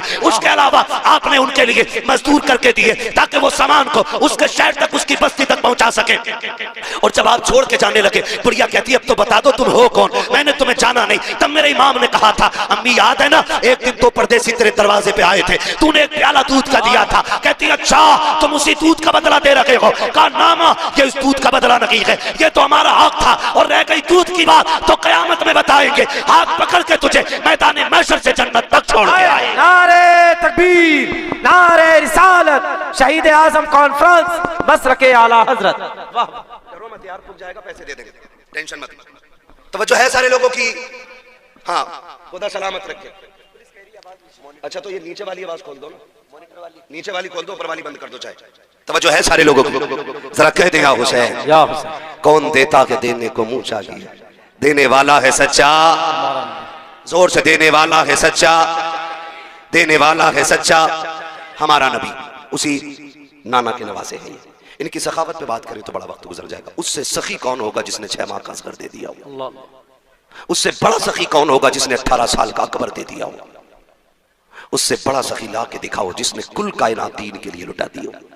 माफ कीजिएगा, आज 10 मुहर्रम को हमने ना एक त्यौहार बना रखा है। मेले लगते, मेले तमाशे होते, बहन बेटियां बेपर्दा निकल रही है। गैरत नहीं आती हमारे मर जाने के लिए? क्या ये संभल का जो तमाशा भी हुआ है, जो पूरी दुनिया जिस पे थूक रही है, क्या ये कम था? कब आंखें खुलेंगी हमारी? हाँ, 5-5 मुस्लिम बच्चियां गैरों के साथ होटलों में पकड़ी गई। क्या ये डूब के मर जाने के लिए काफी नहीं था हमारे लिए? वो रामपुर का हादसा जिसने कसम से रोंगटे खड़े कर दिए, एक मुस्लिम बच्ची ने 100 मुस्लिम बच्चियां गैर कौम के बच्चों के हवाले की, और हम अब भी चोंचे लड़ा रहे बैठ करके। अभी हमारे झगड़े खत्म नहीं हो रहे भी। खुदारा बचाओ बेटियों को। 10 मुहर्रम के नाम पे क्या नंगे नाच नहीं नाचे जा रहे? कभी मेहंदी के नाम पे, कभी न्याज के नाम पे, कभी डोरी के नाम पे, कभी धागे के नाम पे, कभी चढ़ावे के नाम पे। बताओ कितनी बेटियों के दुपट्टे बचे सरों पे? जो बेटियां साल भर में निकलती, 10 मुहर्रम को वो भी निकल गई घर से। कयामत में सैयदा ज़ैनब पूछेंगी गिरबान पकड़ के, बता हमने अपने 72 लाशें देखे थे, लेकिन किसी ने करबला में हमारे सर के बाल नहीं देखे थे। होश है कुछ हमें? वो ख्याल करो, खुदारा 10 मुहर्रम को तमाशे का दिन ना बनाओ, अपनी ज़ानी अय्याशी का दिन ना बनाना, वरना कयामत में हुसैन को मुंह दिखाने के लायक नहीं बचेंगे हम लोग। गलत नहीं कह रहा हूं, ये वो कड़वी सच्चाई है जिसने कौम का बेड़ा गर्क करके रख दिया है। हाँ, तुझे बताऊं हुसैन कौन है?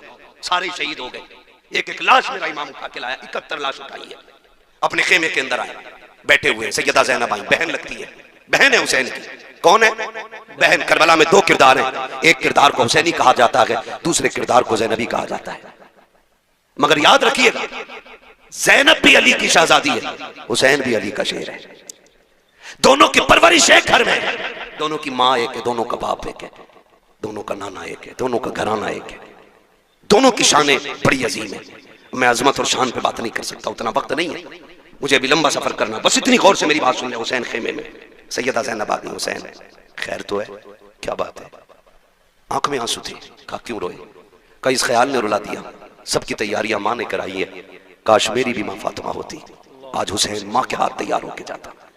कैसे जिगर गुर्दे के मालिक हैं ये लोग, कैसे हिम्मत वाले। काश मां फातिमा होती। हजरत फिजादे हुसैन, दुख न कर, मेरे पास बेटा नहीं, तेरे पास मां नहीं, ऐसा कर तू मुझे मां मान ले, मैं तुझे बेटा मान लेती हूं। तैयारी हो रही है। हजरत फिजा एक चादर निकाल के लाई जो खातून जन्नत की चादर थी। कहा हुसैन इसे सर पे बांध लो, इसी को मां की दुआ समझ लेना। हुसैन तैयार हुए, जाने लगे। फरमाया ज़ैनब, जी भैया। का सारी औरतों की जिम्मेदारी तुम्हारे सर है। अगले जुमले सुनना। फरमाया था, मेरी शहादत के बाद ज़ैनब मेरी लाश पे बेपर्दा ना आना। किसने कहा? बोलो। पूरी जिंदगी लंगर खाते खाते हो गई, काश समझो हुसैन की फिक्र को। कहा कि मेरी लाश पे नंगे सर ना आना। वो फरमाया, ज़ैनब मैं करबला के मैदान जा रहा हूं, मुझे नाना का दीन बचाना है, तुझे फातिमा का पर्दा बचाना है। तुझे देख के लोग पर्दा सीखेंगे, मुझे देख के मुस्तफा का दीन सीखा जाएगा। मैं जा रहा हूं, लेकिन बेपर्दा मेरी लाश पे लाना। मुझे बताओ, ताजिया बड़ा है कि हुसैन बड़े? बोलो। बोलते क्यों नहीं यार? मैं मुरब्बजा की बात नहीं करता, मैं उसकी बात करता हूं जिसकी इजाजत है। जिसकी इजाजत है मैं उस ताजिए की बात कर रहा हूं। यानी कि मेरे इमाम के रोजे का नक्शा बनाओ तो नक्शे से रोजे के जात बड़ी है। बता, तेरा रिश्ता बड़ा है या हुसैन का ज़ैनब से रिश्ता बड़ा? बोलो। बोलते रहिए ताकि समझ में आए। मैं जानता हूं मैं कड़वा बोल रहा हूं, लेकिन मिजाज ही ऐसा मेरा, क्या करूं। मेरे बदन से ये कड़वाहट नहीं जाती, क्योंकि ना मैं चापलूसों में रहा हूं और ना मुझे चापलूसी आती है। मिजाज ऐसा है, इतना कड़वा बोल के जाऊं ताकि कब्र तक नहीं, आखिरी सांस तक तुम्हें मेरी एक एक बात याद रहनी चाहिए। बताओ, रिश्ता मेरा हुसैन से ज्यादा है कि ज़ैनब का ज्यादा है? किसका? ज़ैनब। हजरत ज़ैनब का। हुसैन कह रहे आना मत। हुसैन कह रहे बहन मेरी लाश पे घोड़े भी दौड़े ना, तुम्हें पर्दा नहीं छोड़ना। अल्लाह। लाशों के टुकड़े हो जाए, तुम्हें पर्दा नहीं छोड़ना है। ये अहद मेरा इमाम अपनी बहन से ले रहा है। चलने लगे ना तो कहती है, हुसैन जरा आओ ना, मैं तुम्हें चूम लूं। हर दिन जैनब हुसैन के हाथ चूमती थी। आज हुसैन बड़े, बहन ने भाई का सीना चूमा। और हुसैन जब भी चूमते थे बहन की पेशानी चूमते थे। आज जब रुखसत हुए तो कलाई चूमी। हुसैन कहते हैं जैनब आज तक तुमने कभी सीना नहीं चूमा, आज क्यों चूमा? फिर आप कहती हैं फिर आपने भी तो कभी मेरी कलाई नहीं चूमी, आज क्यों चूमी? बात बड़े दर्द की है। रिश्ते निभाना सीखो यार, निभाना सीखो। मेरा हुसैन कहता जैनब मैंने कलाई इसलिए चूमी है कि मेरी शहादत के बाद इन्हीं हाथों में रस्सियां बांधी जाएंगी और इतनी सख्त बंदी होंगी कि वो खून छलक आएगा। हुसैन उस वक्त मक्तल में होगा, हुसैन उस वक्त शहीद हो चुका होगा। इसलिए पहले पहले उन कलाइयों को चूम रहा हूं जिन कलाइयों पे दीन की जिम्मेदारी रह जाएगी। कहा तुमने सीना क्यों चूमा? का हुसैन मैं जानती हूं कि तेरी शहादत के बाद मुझे पर्दा नहीं छोड़ना है, तेरे सीने पे घोड़े दौड़ेंगे, मैं पर्दा छोड़ के बाहर नहीं आऊंगी। हुसैन मैं पहले पहले तेरा सीना चूम रही। जब बहन को रुखसत किया हुसैन ने कहा जाओ अब तुम्हारा खुदा हाफिज है। जिस घोड़े पे मेरा हुसैन बैठा, मुर्रिखीन ने लिखा उस घोड़े का नाम मुर्तजिज था। क्या नाम था? मुर्तजिज वो घोड़ा है जो यमन के बादशाह ने मेरे हुजूर को तोहफे में दिया था और हुजूर ने वो घोड़ा हजरत अली को तोहफे में दिया था और फिर हजरत अली की मीरास तकसीम हुई तो फिर ये घोड़ा इमाम हुसैन के हिस्से में आया। इस घोड़े की खासियत ये थी जब इस पे मेरा इमाम बैठता था तो ये हवा से बातें करने लगता था। लोग कहते ये कैसे हो सकता है? मैंने कहा तुझे पता है हलीमा की बीमार ऊंटनी पे मेरा नबी बैठता है तो वो हवा से ज्यादा तेज चलती है। फिर मुर्तजिज पे तो मेरा हुसैन बैठा करता था। हाँ वो ऊंटनी इसलिए तेज चलती थी क्योंकि उसके ऊपर नबियों का इमाम बैठा है और मुर्तजिज इसलिए दौड़ता था, ये कहता था मेरा नसीब देखो मेरे ऊपर वो बैठा है जो नबियों के इमाम के कंधे पे बैठा है। वाह वाह वाह वाह, सुभान अल्लाह, सुभान, मेरे ऊपर वो बैठा, क्या कहने, कंधे के ऊपर बैठा रहा, आज वो मेरे ऊपर बैठा। ये मुर्तजिज की आदत थी। लेकिन आज जब मेरा इमाम आया ना, मुर्तजिज पे बैठे। कोई भी हो, परदेश जाते हो ना, अपनों की आंख में आंसू होते। मैं हर बंदे से बात करना चाहता हूँ। करबला कोई किस्सा नहीं है, गढ़ी हुई कहानी नहीं है। करबला लहू से वो लिखी हुई कहानी है कि जिसकी मोहब्बत में कयामत तक भी रोया जाए तो उनकी कुर्बानियों का बदला नहीं हो सकता है। ये बात कान खोल के एक एक बंदा सुन ले। कोई जितनी चाहे नहीं तहकीक लेकर के आ जाए, हमारे लिए आला हजरत की तहकीक काफी है। हमारे इमाम ने लिखा कि 3 दिन के भूखे प्यासे शहीद हुए तो हम किसी की यह तहकीक मानेंगे नहीं कि वो गुस्ल करके करबला में गए थे। ये भी बोला लोगों ने इम्तियाज भाई जी। अभी इसमें भी तबसरे चल रहे हैं। मैं कहता हूं करबला को समझिए। एक साहब तो ये कह रहे बस इतना कहो कि करबला में दर्द के साथ शहीद हो गए, बात खत्म कर दो।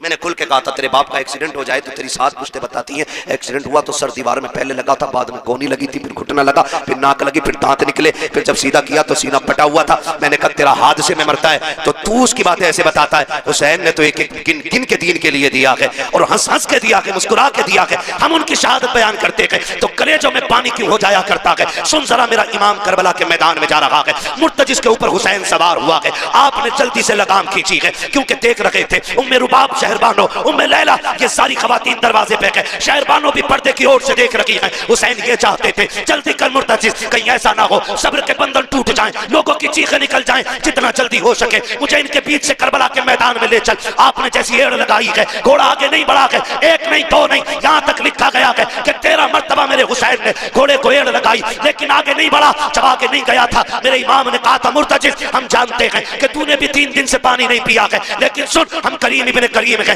किसी पर ज्यादती नहीं करते हैं, जा तेरी मर्जी है। हुसैन तुझे इजाजत देता है, चाहे तो नहरे फुरात जाके प्यास बुझा ले, चाहे तो कूफा चला जा, चाहे तो शहर मदीना चला जा, चाहे तो मक्का लौट जा, तेरी मर्जी है। ये कह के जैसी आपने सीन से पैर निकाला है, मुर्तजिज की आंख में आंसू आ गए। वो कुछ कहना चाहता था लेकिन ना कह सका। गोया उसने दुआ मांगी, अल्लाह मुझे बोलने की ताकत दे दे, अगर आज भी मैं ना बोला कयामत तक के लिए रुसवा हो जाऊंगा। अल्लाह ने उस मुर्तजिज को कुव्वत गोयाई अता की। लोग कहते हैं घोड़ा कैसे बोल सकता है, मैं कहता हूं अगर असहाबे कहफ के कुत्ता बातें कर सकता है तो हुसैन का घोड़ा बातें क्यों नहीं कर सकता। नारे तकबीर, नारे रिसालत, जिक्र शहीद आजम, मसलके आला हजरत। वाह, बिल्कुल पट कर दिया भाई। तवज्जो है सारे लोगों की। चलूं थोड़ा सा आगे, जरा कहते हैं या हुसैन, और जोर से या हुसैन, या हुसैन। भाई थोड़ा रहम करो यार, नीचे वाले तो खोल दो कम से कम। तवज्जो है सारे लोगों की, और जोर से है। नहीं नहीं आप न डरिएगा, अभी तक किसी सुभान अल्लाह कहने वाले को पुलिस ने नहीं पकड़ा है और ना कोई सुभान अल्लाह कहने की वजह से मरा है। और जिसने जोर से या रसूल अल्लाह कहा उसका बिजली का बिल ज्यादा थोड़ी आया। फिर बोल क्यों नहीं रहे, जरा बोलो या हुसैन, या हुसैन। हाँ तवज्जो है ना सारे लोगों को, बहुत गौर से सुनिएगा। हुसैन मुर्तजिज घोड़े पर सवार है, कह रहे तेरी मर्जी है, चाहे नहर फुरात चला जा, जहाँ चाहे जाके पानी पी ले, प्यास बुझा ले। ये कह के जब पैर निकालने लगे ना, मुर्तजिस को अल्लाह ने कुव्वत गोयाई अता की। उसने कहा हुसैन तू आका है, मैं नौकर हूं, और नौकरों को ये ताने नहीं दिए जाते। कहा फिर चलता क्यों नहीं? कहा मेरी मजबूरी बन गई है। कहा कौन सी मजबूरी है? कहा मेरी मजबूरी है हुसैन, मुझे प्यास का ताना न दे। किसने कहा कि मुझे प्यास का एहसास है? मुझे पता है सुबह से 71 लाशें लाके आप थक गए हो। मैं जानता हूं अभी खेमे में सकीना प्यासी है, उम्मे रुबाब प्यासी है, शहरबानो प्यासी है, खानवादे नबुव्वत की शहजादियां प्यासी है, फिर मैं पानी का जिक्र करूं? कहा फिर चलता क्यों नहीं? कहा मजबूरी है। कहा क्या? कि तू एक बार कहता चल, जरा मुड़ के खेमे की तरफ देख, तेरी सकीना 2 बार हाथ उठा के कहती है मुर्तजिज मेरे बाबा को अभी न लेके जाना, जो गया है वो वापस नहीं आया है। बेटियों के प्यार बड़े निराले होते हैं, तुझे क्या पता सकीना का रिश्ता हुसैन से क्या है? तू क्या जाने हुसैन ने किस दर्द के साथ बेटी को रुखसत किया होगा। हाँ आप कभी परदेश जाते हो तो देखना, खुदा की कसम अभी इम्तियाज भाई आए, बाहर से आए थे, मैंने देखा गोद में बच्चे को लिए घूम रहे। मैं सोचने लग गया कि थके हैं, बाहर से सफर करके आए, बच्चे को गोद में उठा लिया। मैं आपसे बताऊं खुदा की कसम, मैं नहीं जानता था, मैं नहीं जानता हूं कि बेटियों के रिश्तों में कितना दर्द होता है, लेकिन मुझे इतना पता है। आज भी मैं निकलने लगा, मेरी बेटी ने मुझसे कहा था अब्बू कहां जा रहे हो? मैंने कहा जलसे में। कहा अभी तो आए हो फिर जाने लग गए हो? कहा मैं तुमसे बात नहीं करूंगी, तुम मेरे पास नहीं रहते हो, वक्त नहीं गुजारते हो। खुदा की कसम बताइए अंदाजा है कोई? 11 रुपए के 2 लड्डू मिले, 6 लोग लेने पहुंच गए, तो जो हमने दिया था 2 लड्डू तो हमारे मिल गए, बाकी के 4 कहां से आएंगे? इमाम साहब अपना गल्ला बेचें, महीने की तनख्वाह दें, लड्डू पूरे करें। गलत कह रहा हूं मैं? ये सही बात कह रहा हूं। तो ख्याल करें 11वीं को 11वीं के तरीके से मनाया करें। हाँ लेकिन जिम्मेदारी इमाम ही है बेचारा, कि लड्डू बचा लिए होंगे, पैसे निकाल लिए होंगे। कितने तो इतने अक्लमंद हैं, इतने अक्लमंद हैं, इधर मस्जिद में पैसे आने शुरू, वो कॉपी लेके बैठ जाते हैं। तुम्हारे गांव में भी अल्लाह सलामत रखे। तो क्यों है कॉपी? हमने लिखा इमाम साहब 10 रुपए जेब में न सरकार लें। अगर तुम्हें इतना एतमाद नहीं, जो मुसल्ले पे खड़ा है वो 10 रुपए चुराएगा, तुम्हारी नमाज हो जाएगी? एक चोर के पीछे नमाज हो सकती है? अगर नहीं हो सकती तो फिर नमाज छोड़ या फिर कॉपी छोड़, खुद भूल जाएगा 10 रुपए लिखना और कह देगा यार हिसाब में गड़बड़ी है। या एक के अगर इमाम ने दोबारा ऐलान कर दिया, उन्होंने डबल चढ़ा दिए, तो कहता 20 रुपए ज्यादा हो रहे थे, वो कहां है? तो ये खुराफाते करने का काम रह गया हमारा। इस दिन के लिए बचे थे हम। अगर अब भी नहीं सुधरेंगे तो कब सुधरेंगे? इश्क करो, हुजूर से वफा करो, हुजूर से प्यार करो, और हर आलिम का एहतराम ये सोच के किया करो ये मेरे हुजूर के इल्म का वारिस जा रहा है, इस नियत से किया करो। और हुजूर से इश्क करो।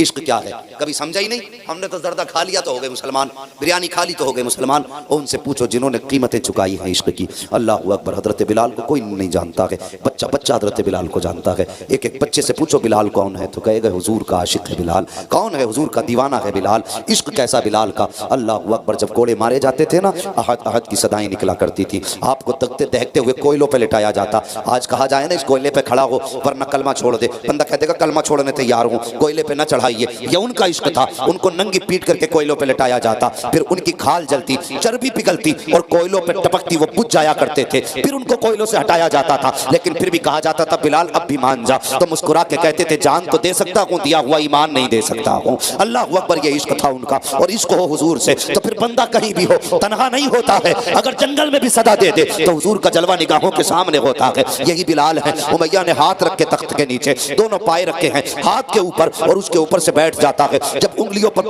तख्त का वजन आया, उंगलियां फटी, खून बहा। पहले तो चीख निकली, लेकिन फिर बिलाल सुकून से लेट जाते हैं। सारी रात सुकून में गुजरी है, लेकिन खून हाथ से बहता रहा। सुबह को उठ के उमैया ने कहा बता तो बिलाल आज की रात कैसी गुजरी है, अब तो कुछ सुधार आया होगा। हजरत बिलाल ने मुस्कुरा के कहा जितने सुकून की रात आज की गुजरी है, बिलाल की इससे बेहतर रात पहले नहीं गुजरी थी। का ताज्जुब होता है, सारी रात तेरे हाथ से खून बहता रहा, फिर भी तू कहता है सुकून की रात गुजरी है। का सुकून की रात कैसे गुजरी? तो बिलाल कहते हैं जब तूने मेरे हाथ के ऊपर तख्त का पाया रखा था, दर्द से चीख निकली थी, मैंने महबूब को पुकारा था। कब पुकारने की देर थी, हुजूर का जलवा निगाहों के सामने आ गया था। और जब जलवा सामने आया है तो फिर दर्द भूल गया। उनके इश्क की और हुस्न की मिठास ऐसी थी कि चेहरे में खो गया। रात कब गुजरी, कैसे गुजरी, पता न चला। तभी तो बरेली के इमाम कहते हैं जब आ गए हैं जोशे रहमत पे उनकी आंखें चलते बुझा दिए गए, रोते हंसा दिए।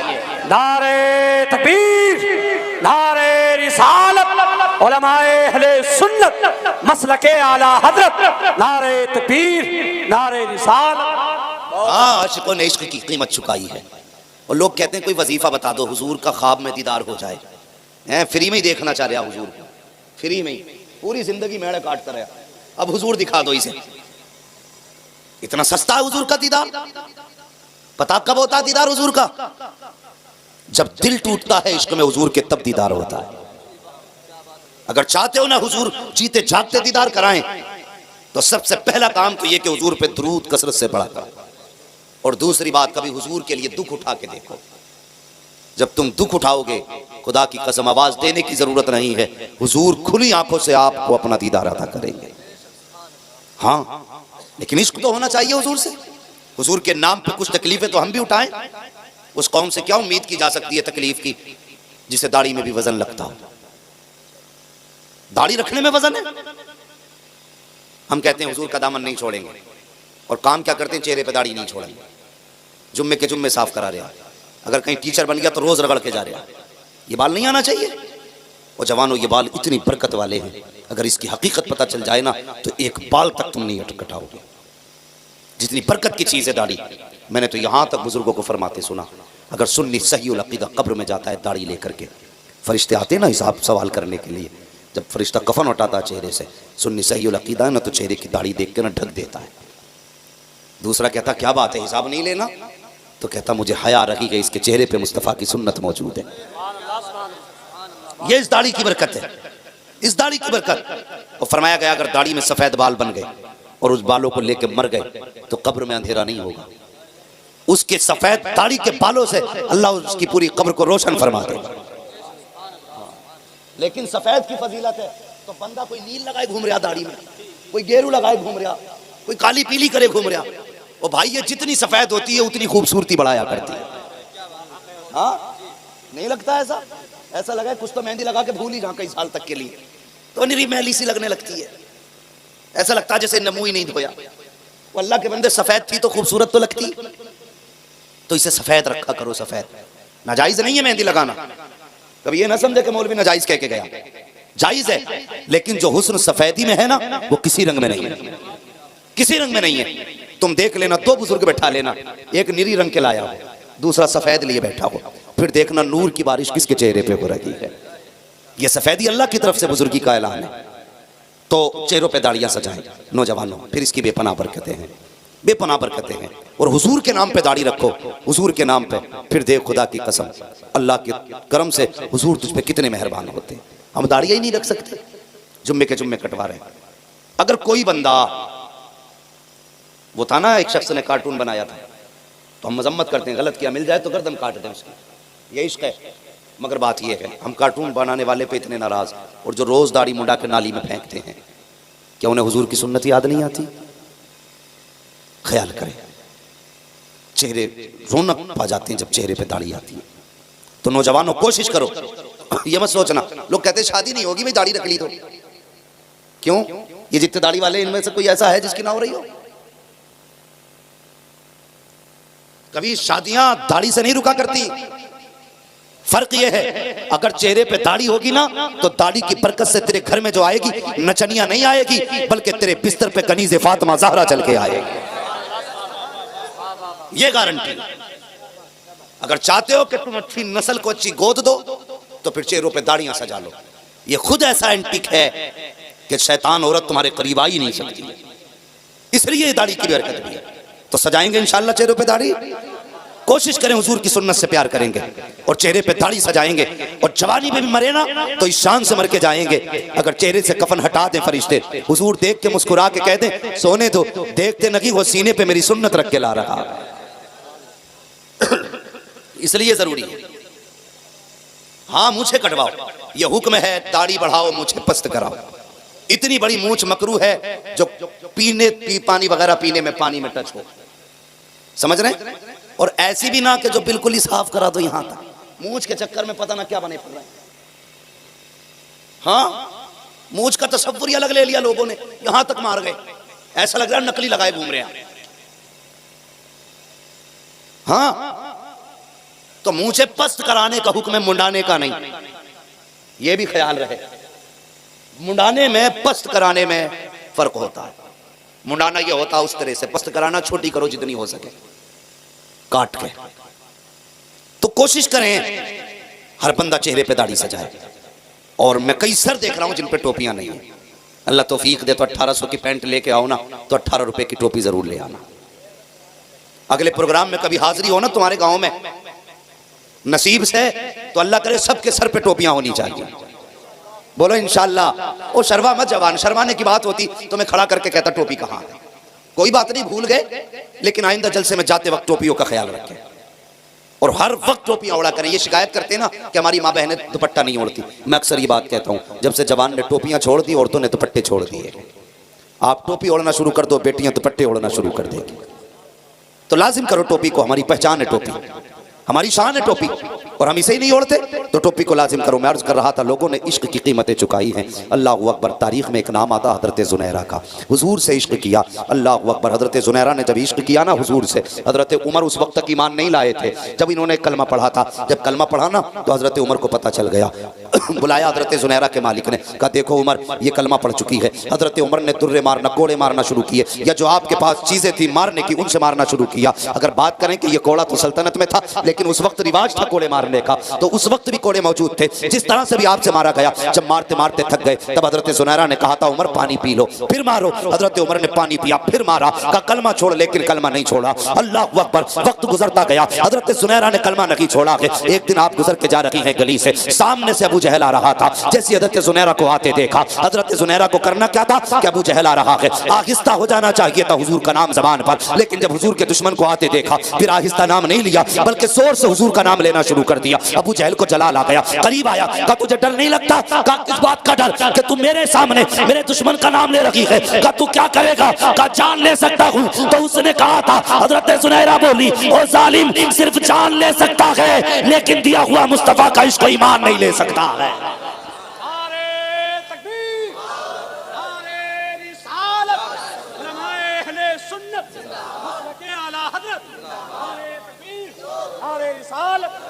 ये हजरत ज़ुनैरा मत खूब सुनते हो, लेकिन कुछ उनकी जिंदगी से, सीरत से भी हासिल करो, गौर करना। मैं बताऊं कितनी शान वाले हैं। मैंने कहा था माँ के पेट से वली हैं सरकार गौसे पाक, बल्कि आलम अरवाह से ही वली हैं गौसे पाक। बात समझना मेरी। तो एक बुजुर्ग का गुजर हुआ। पहले के बुजुर्ग बड़े अच्छे थे, बच्चों को सलाम करके गुजरते थे। आज अगर इमाम सलाम ना करे मुतवल्ली को, अगले दिन छुट्टी हो जाती है। जी सलाम नहीं करके गया, बिस्तर बंधवा दो भाई इसका, यार सलाम नहीं किया मुझे। 4 आदमी बैठे थे, निकल के तो वो जा रहा था। ये सोच है, मगर वो अल्लाह वाले कैसे थे, बच्चों को सलाम कर डाला। भाई अगर कोई दिक्कत हो तो मेहरबानी करके बता दे। हाँ तवज्जो कीजिए जरा। गुजर के जा रहे थे, सलाम किया, सारे बच्चों ने कहा वालेकुम सलाम। मेरे गौस ने 2 मरतबा कहा वालेकुम सलाम, वालेकुम सलाम। बात समझ में आई? या तो बहुत अच्छी याद है आपको, या फिर समझ में नहीं आई। लेकिन अगर बहुत अच्छी याद है तो मैंने कहा था बरकत के वास्ते। लेकिन बताना मैं ये चाहता हूं, उनकी जिंदगी देखिए। बुजुर्ग सलाम कर रहे हैं बच्चों को, सबने कहा वालेकुम सलाम, वालेकुम सलाम। मेरे गौसे पाक ने जब 2 मरतबा जवाब दिया ना, तो वो बुजुर्ग ठहर गए, वो भी वली थे। जब ठहर गए ना, फरमाने लगे बेटे मैंने बच्चों को सलाम किया, सबने 1 बार जवाब दिया, बेटे तुमने 2 बार जवाब क्यों दिया? सरकार गौसे पाक फरमाते हैं बाबा जाइए आप अपना काम कीजिए, हमें अपना काम करने दीजिए। ये कोई ज्यादा उम्र की बात नहीं है, ये बस तकरीबन 3-4 साल की उम्र की बात है। वो आए बुजुर्ग, उंगली पकड़ ली, हाथ पकड़ के कहने लगे बेटे जब तक बताओगे नहीं जाऊंगा नहीं। वजह क्या है? अल्लाह अकबर। सरकार गौसे पाक ने यूं चेहरा देखा, मुस्कुराए, बाबा जी बेटा पूछोगे? कहा हाँ। उंगली पकड़ के वहां लाए जहां पे ऊंचा सा टीला था। उसके बाद फरमाते हैं वो आपको बस्ती नजर आ रही? कहा हाँ। कहा वो घर नजर आ रहा है? कहा हाँ। कहा याद कीजिए कि आप आज से तकरीबन 4 साल पहले इस बस्ती के पास से गुजरे, बस्ती से गुजरे थे? कहा हाँ गुजरा था। कहा उस सामने वाले घर से भी गुजरे थे? कहा हाँ गुजरा था। क्या आपने उस घर के दरवाजे पे सलाम किया था? कहा हाँ। क्या सोच के सलाम किया था? मैंने ये सोच के सलाम किया था सैयदों का घराना है, कुछ दुआ लेके चला जाऊं। अल्लाह अकबर। सरकार गौसे पाक फरमाते हैं जब सलाम किया था तो कोई जवाब मिला था कि नहीं मिला था? नहीं बेटे कोई जवाब नहीं मिला। तो तुम्हारे दिल में यह ख्याल आया था कि बताओ सैयदों के घर से दुआ तक ना मिल सकी? का इतना ख्याल आया था? कहा हाँ आया था। अल्लाह अकबर। जैसे इतना सुना ना, उन बुजुर्ग ने कहने लगे बेटे तुम्हारी उम्र कितनी है? कहा बाबा ये ना पूछ उम्र कितनी है। कहा बेटे फिर बता, तुम्हें कैसे पता? सरकार गौसे पाक फरमाते हैं बाबा याद करो जब आप उस दरवाजे से गुजरे थे उस वक्त अब्दुल कादिर माँ के पेट के अंदर मौजूद था, और जब तुमने सलाम किया था तो मैंने अपने कानों से तुम्हारे सलाम का जवाब सलाम सुना था। मेरे दिल में ख्याल ख्याल आया कि मैं तुम्हारे सलाम का जवाब दे दूं, लेकिन फौरन मुझे दूसरा ख्याल आया अगर मैंने जवाब दे दिया तो मेरी माँ डर जाएगी। कहा हजरत जी माँ के डर से मैंने आपको सलाम का जवाब नहीं दिया था, इतना सुनना था। वो बुजुर्ग हैरत से देखने लग जाते हैं। सरकार को से पाक फरमाते हैं अब सुन लीजिए हजरत, एक सलाम का जवाब तो उस दिन दिया है जब तुम सैयदों पे कर्ज करके गए थे, और एक जवाब आज का दिया है जो आज तुम महफिल पे सलाम करके जा रहे हैं। इतने बड़े वली हैं सरकार वो से पाक। और उसके बाद अम्मी से कहते अम्मी हम पढ़ना चाहते हैं। क्या कमी थी विलायत की इनके दामन में? कोई कमी थी? सरकार को से पाक से पूछा गया आपको ये कब पता चला कि आप वली हैं? तो आप फरमाते हैं मुझे तब पता चला जब मैं मदरसे गया तो मुझे आवाज आ रही थी लोगों अल्लाह का वली आ रहा है इसे रास्ता दे दो। फरमाते उस वक्त पता चल गया था मैं वली। आप इल्म दीन सीखने गए, मशक्कतें उठाई, इल्म दीन सीखा, और सीखने के बाद अल्लाह अकबर फरमाते दरस्तुल इल्म हत्ता सिरतु कुतबा, मैंने इतना दीन सीखा, इतना इल्म सीखा कि अल्लाह ने मुझे कुतुब बना दिया। कितनी बड़ी बात मेरे गौस ने कही, अल्लाह ने मुझे कुतुब बना दिया, हत्ता सिरतु कुतबा, यहां तक कि मैं कुतुब हो गया। ये इल्म दीन की बरकत है। हम अपने बच्चों को पढ़ाने मदरसे में 1 घंटे के लिए भेज के कहते हैं मौलाना जरा जल्दी छुट्टी कर देना, इसे ट्यूशन के लिए जाना है। 6 घंटे स्कूल में, 1 घंटा मौलवी के पास। 6 महीने बाद कहते हैं मौलाना पढ़ाया ही क्या है? 1 घंटे में बताइए कोई ऐसी दरसगाह हमें भी बता दो जहां 1 घंटे में बुला करके कुतुब और वली बना दिया जाता है। वक्त दीजिए दीन के लिए, ये हमारे लिए बड़ा जरूरी है। और जब वक्त होगा ना तो फिर अखलाक सजेंगे, अखलाक अच्छे होंगे। और कितने अच्छे अखलाक होंगे मेरे गौसे पाक। बस इन्हीं की सीरत से कुछ बातें आपके बीच रख के मैं बात खत्म कर लूंगा। मेरे सरकार गौसे पाक की सीरत देखिए। आज अपने हालात का जायजा लें। 11वीं शरीफ का लंगर होता है, लड़ जाते हैं प्लेटों के चक्कर में। मेरी तूने प्लेट ही तोड़ डाली। हाँ, बांटने वाले के कपड़े नोच लेते हैं। अरे मैं पक्का 11वीं वाला हूं भाई। ये हमारी कौम का मिजाज है। हलवा बने तो सबसे आगे, जर्दा बने तो सबसे आगे। हलवे तू खाएगा तो सीरत कौन सीखेगा, जर्दे तू खाएगा तो सीरत कौन सीखेगा। हाँ, मेरे सरकार गौसे पाक का किरदार देखो। अल्लाह अकबर। सरकार गौसे पाक के दौर में कवैया था जिसकी आवाज बड़ी अच्छी थी। इतनी अच्छी आवाज थी कि लोग उसको गाना सुनने के लिए बुलाया करते थे। वो गाने गाया करता था। लेकिन अब सुनो अल्लाह वालों के काम क्या होते हैं। सुनना जरा गौर से इस बात को, शायद के उतर जाए तेरे दिल में मेरी बात। उन्होंने गौसे पाक के दौर में जब उसने गाना गाना शुरू किया ना, मेरे गौसे पाक फरमाते सुन तेरी बड़ी अच्छी आवाज है, गाने न गाया कर, इससे अल्लाह नाराज होता है। कुछ और नात पढ़ लिया कर। वो कहने लगा यार देखो तो अब्दुल कादिर को मेरी कमाई से जलन होता है, मेरी शोहरत से जलते हैं। अल्लाह अकबर। गौसे पाक को और चौराहे पे खड़ा करके खड़े होकर बुराइयां करने लगा।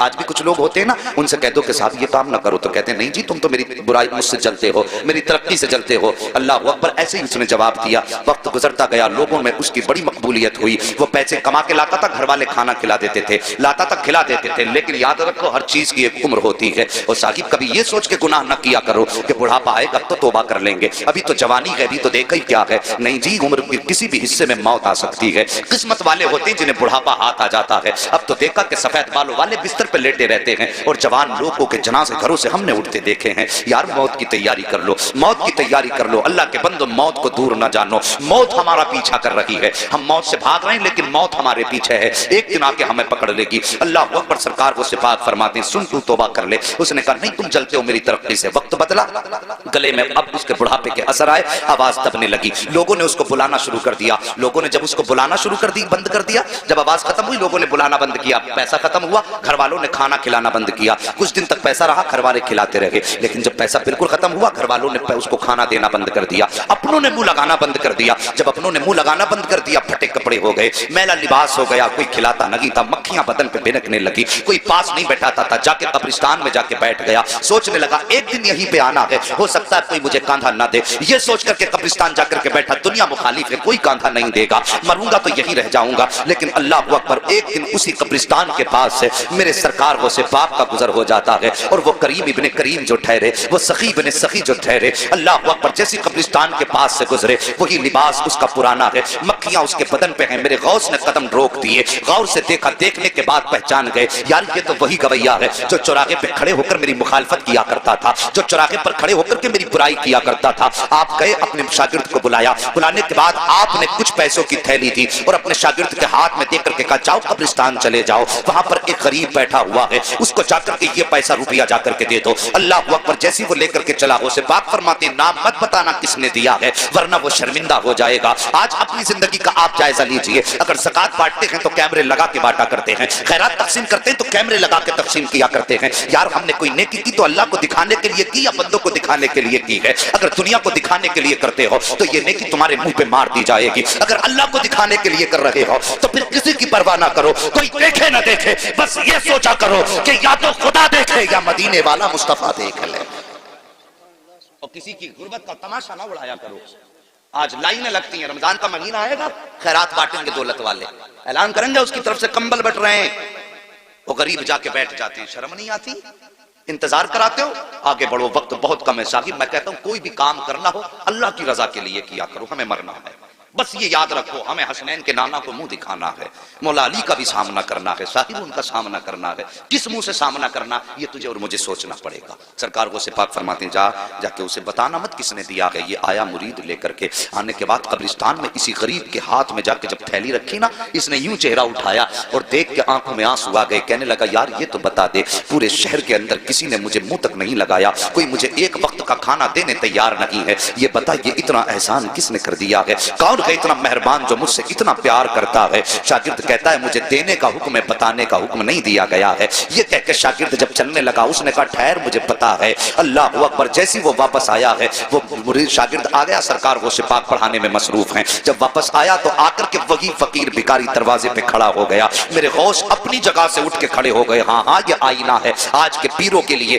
जिनके पास गरीबों से मिलने का टाइम नहीं होता है, उन पीरों के लिए जो अमीरों के यहाँ पे सुबह शाम गुजारा करते हैं। गरीब दरवाजे पे आए तो उसे टाइम देके टाल दिया करते हैं, तुझे जुमेरात में आना, तुझे पीर में आना है। अमीर आ जाए तो आइए इस्तकबाल किया जाता है। यार शर्म करो, तुम कितने भी बड़े पीर हो जाओ, गौसे पाक से बड़े पीर नहीं हो सकते हो। अखलाक देखो मेरे गौसे पाक का। जैसे ये गरीब दरवाजे पर आया है, आकर के मेरे गौस ने देखा खड़ा है, उठ के अपनी जगह से खड़े हो गए और फरमाते बता अब भी कुछ कमी रह गई है? इतना सुंदर था, आंखों में आंसू आए, हिचकी भर के रोना शुरू कर देता है। मेरे गौस अपनी जगह से चले हैं, चलने के बाद उसके पास जाके खड़े हो गए। वो कहता है कि सरकार मैं तो ये सोच रहा था, सारी जिंदगी मैंने आपकी मुखालफत चौराहों पर की है, सारी जिंदगी मैंने चौराहों पे खड़े होकर आपकी बुराई की है। मैं ये समझता था मेरा दुश्मन अगर यहाँ पे कोई सबसे बड़ा है तो वो आप हैं, लेकिन मैं समझ नहीं पाया था आप इतने बड़े सखी हो, इतने बड़े करीम हो कि मैं ये समझ नहीं पा रहा हूँ कि आपने मेरी इतनी बड़ी बड़ी खताएं माफ कर दी हैं। इतना सुनना था। मेरे गौस मुस्कुरा के कहते हैं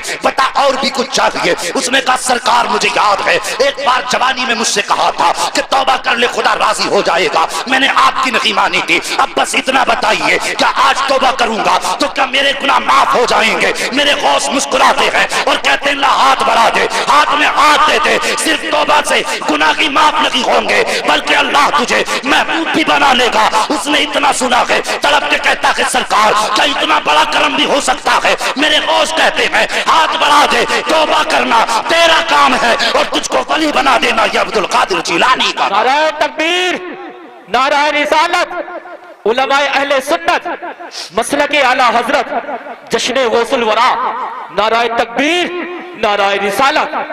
हाँ हाँ साहेब, उन्होंने तो रात दिन की बुराई करने वालों को माफ कर दिया।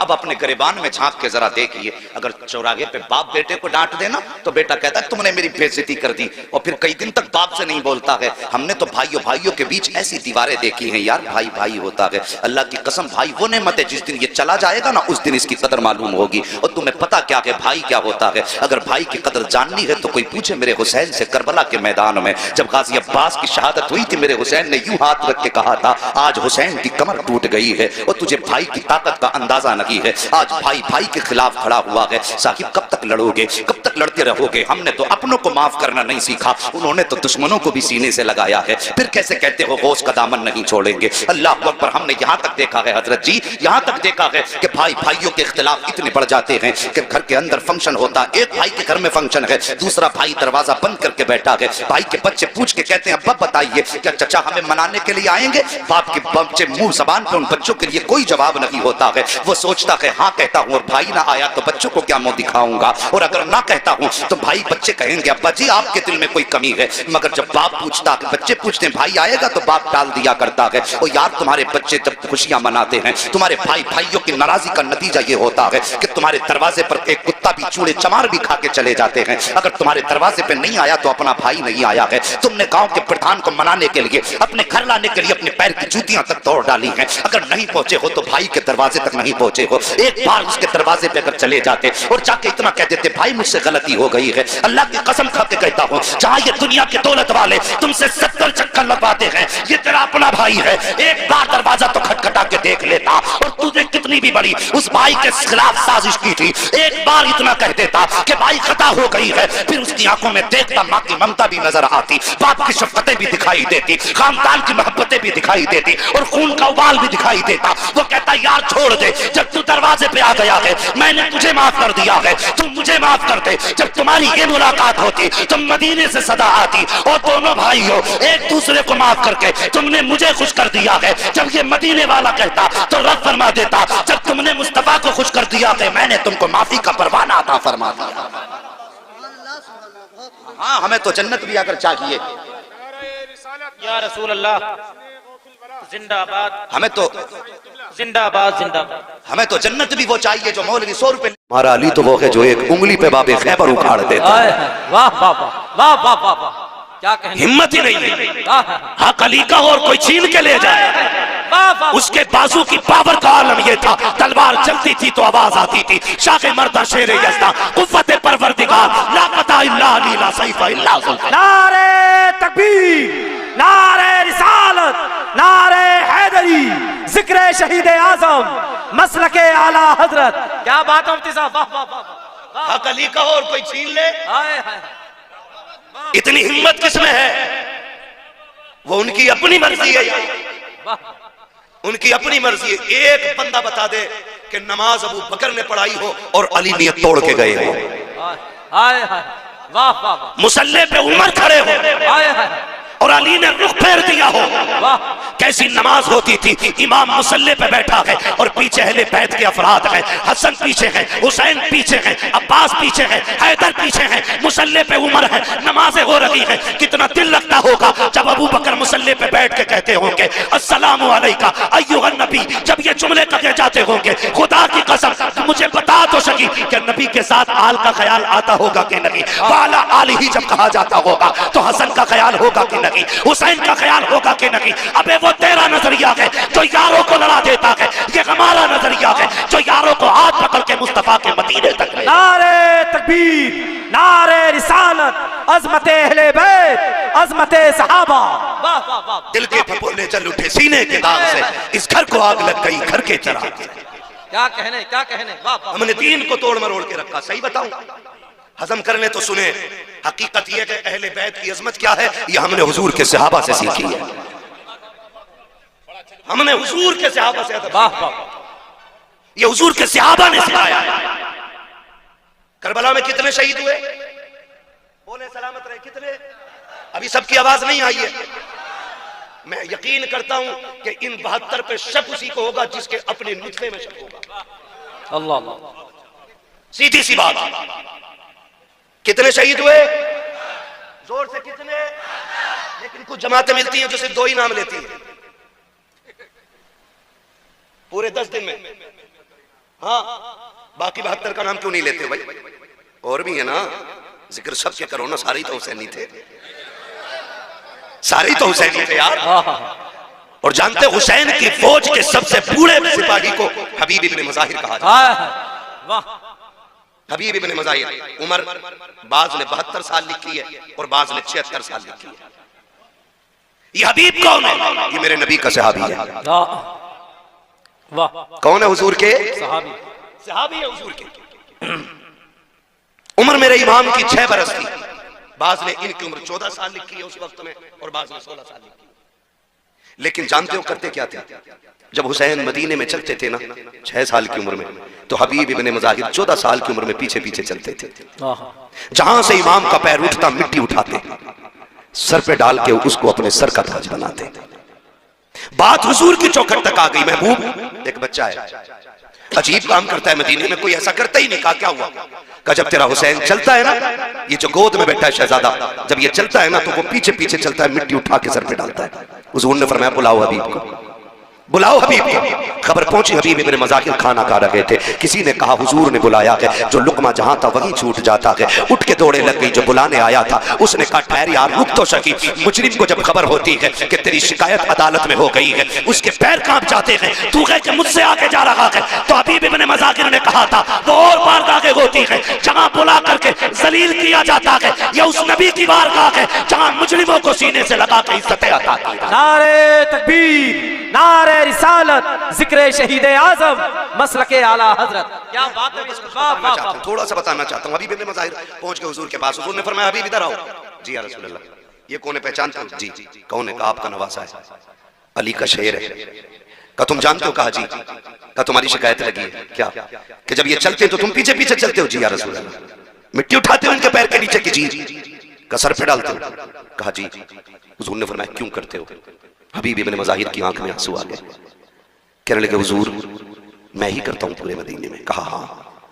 तो कहने लगे वजह यह है कि पूरा मदीना इनसे प्यार करता है लेकिन मैं हुसैन से इश्क करता हूं। हाय हाय हाय, वाह वाह वाह। हुजूर मैं इनसे इश्क करता हूं। क्या कहने, वाह। आका चूमेगी दुनिया, इनको सूंघेगी दुनिया, इनको सीने से लगाएगी दुनिया, मगर महबूब ये मेरा इश्क है कि इनके कदमों से लगने वाली खाक भी मेरे सर का ताज नजर आती है। सरकार अब जो चाहे सजा दे दे। फिर नबियों का इमाम अपनी जगह पे उठ के खड़ा हुआ है। मेरे सरकार ने बाजू फैलाए, फरमाया मेरे सीने से लग जा, मुझे पता तो सकी जिससे मदीने का जिक्र कर दो वो मदीने के लिए तड़पता है। मेरे हबीब की चौखट पे जो जाए वो उनके मीनार देख के रोता है। जो उनके रोजे तक पहुंचे उसके दिल की धड़कन बढ़ जाती है। हाँ हाँ, अभी जिक्र मदीने का किया था। मेरे भाई इम्तियाज में कुछ दिन पहले भी गए थे, हुजूर का मदीना देख करके आए हैं। अभी मैंने देखा नहीं है, देखने वालों ने बताया है कि जो मुस्तफा के मदीने में 8 दिन गुजार देते हैं, जब पलट के आते हैं तो इस दर्द से रोते हैं कि लोग जवान बेटे की मैयत पे ऐसे नहीं रोते जैसे मदीने से बिछड़ने वाले उनके रोजे पे रोया करते हैं। वो कहा था किसी ने लौटा के मदीने से उबैद अपना बदन ही, जो रूह थी वो अब भी मवाजा पे खड़ी है। हाय हाय, क्या कहने, क्या कहने मुफ्ती साहब, वाह वाह वाह वाह यार। या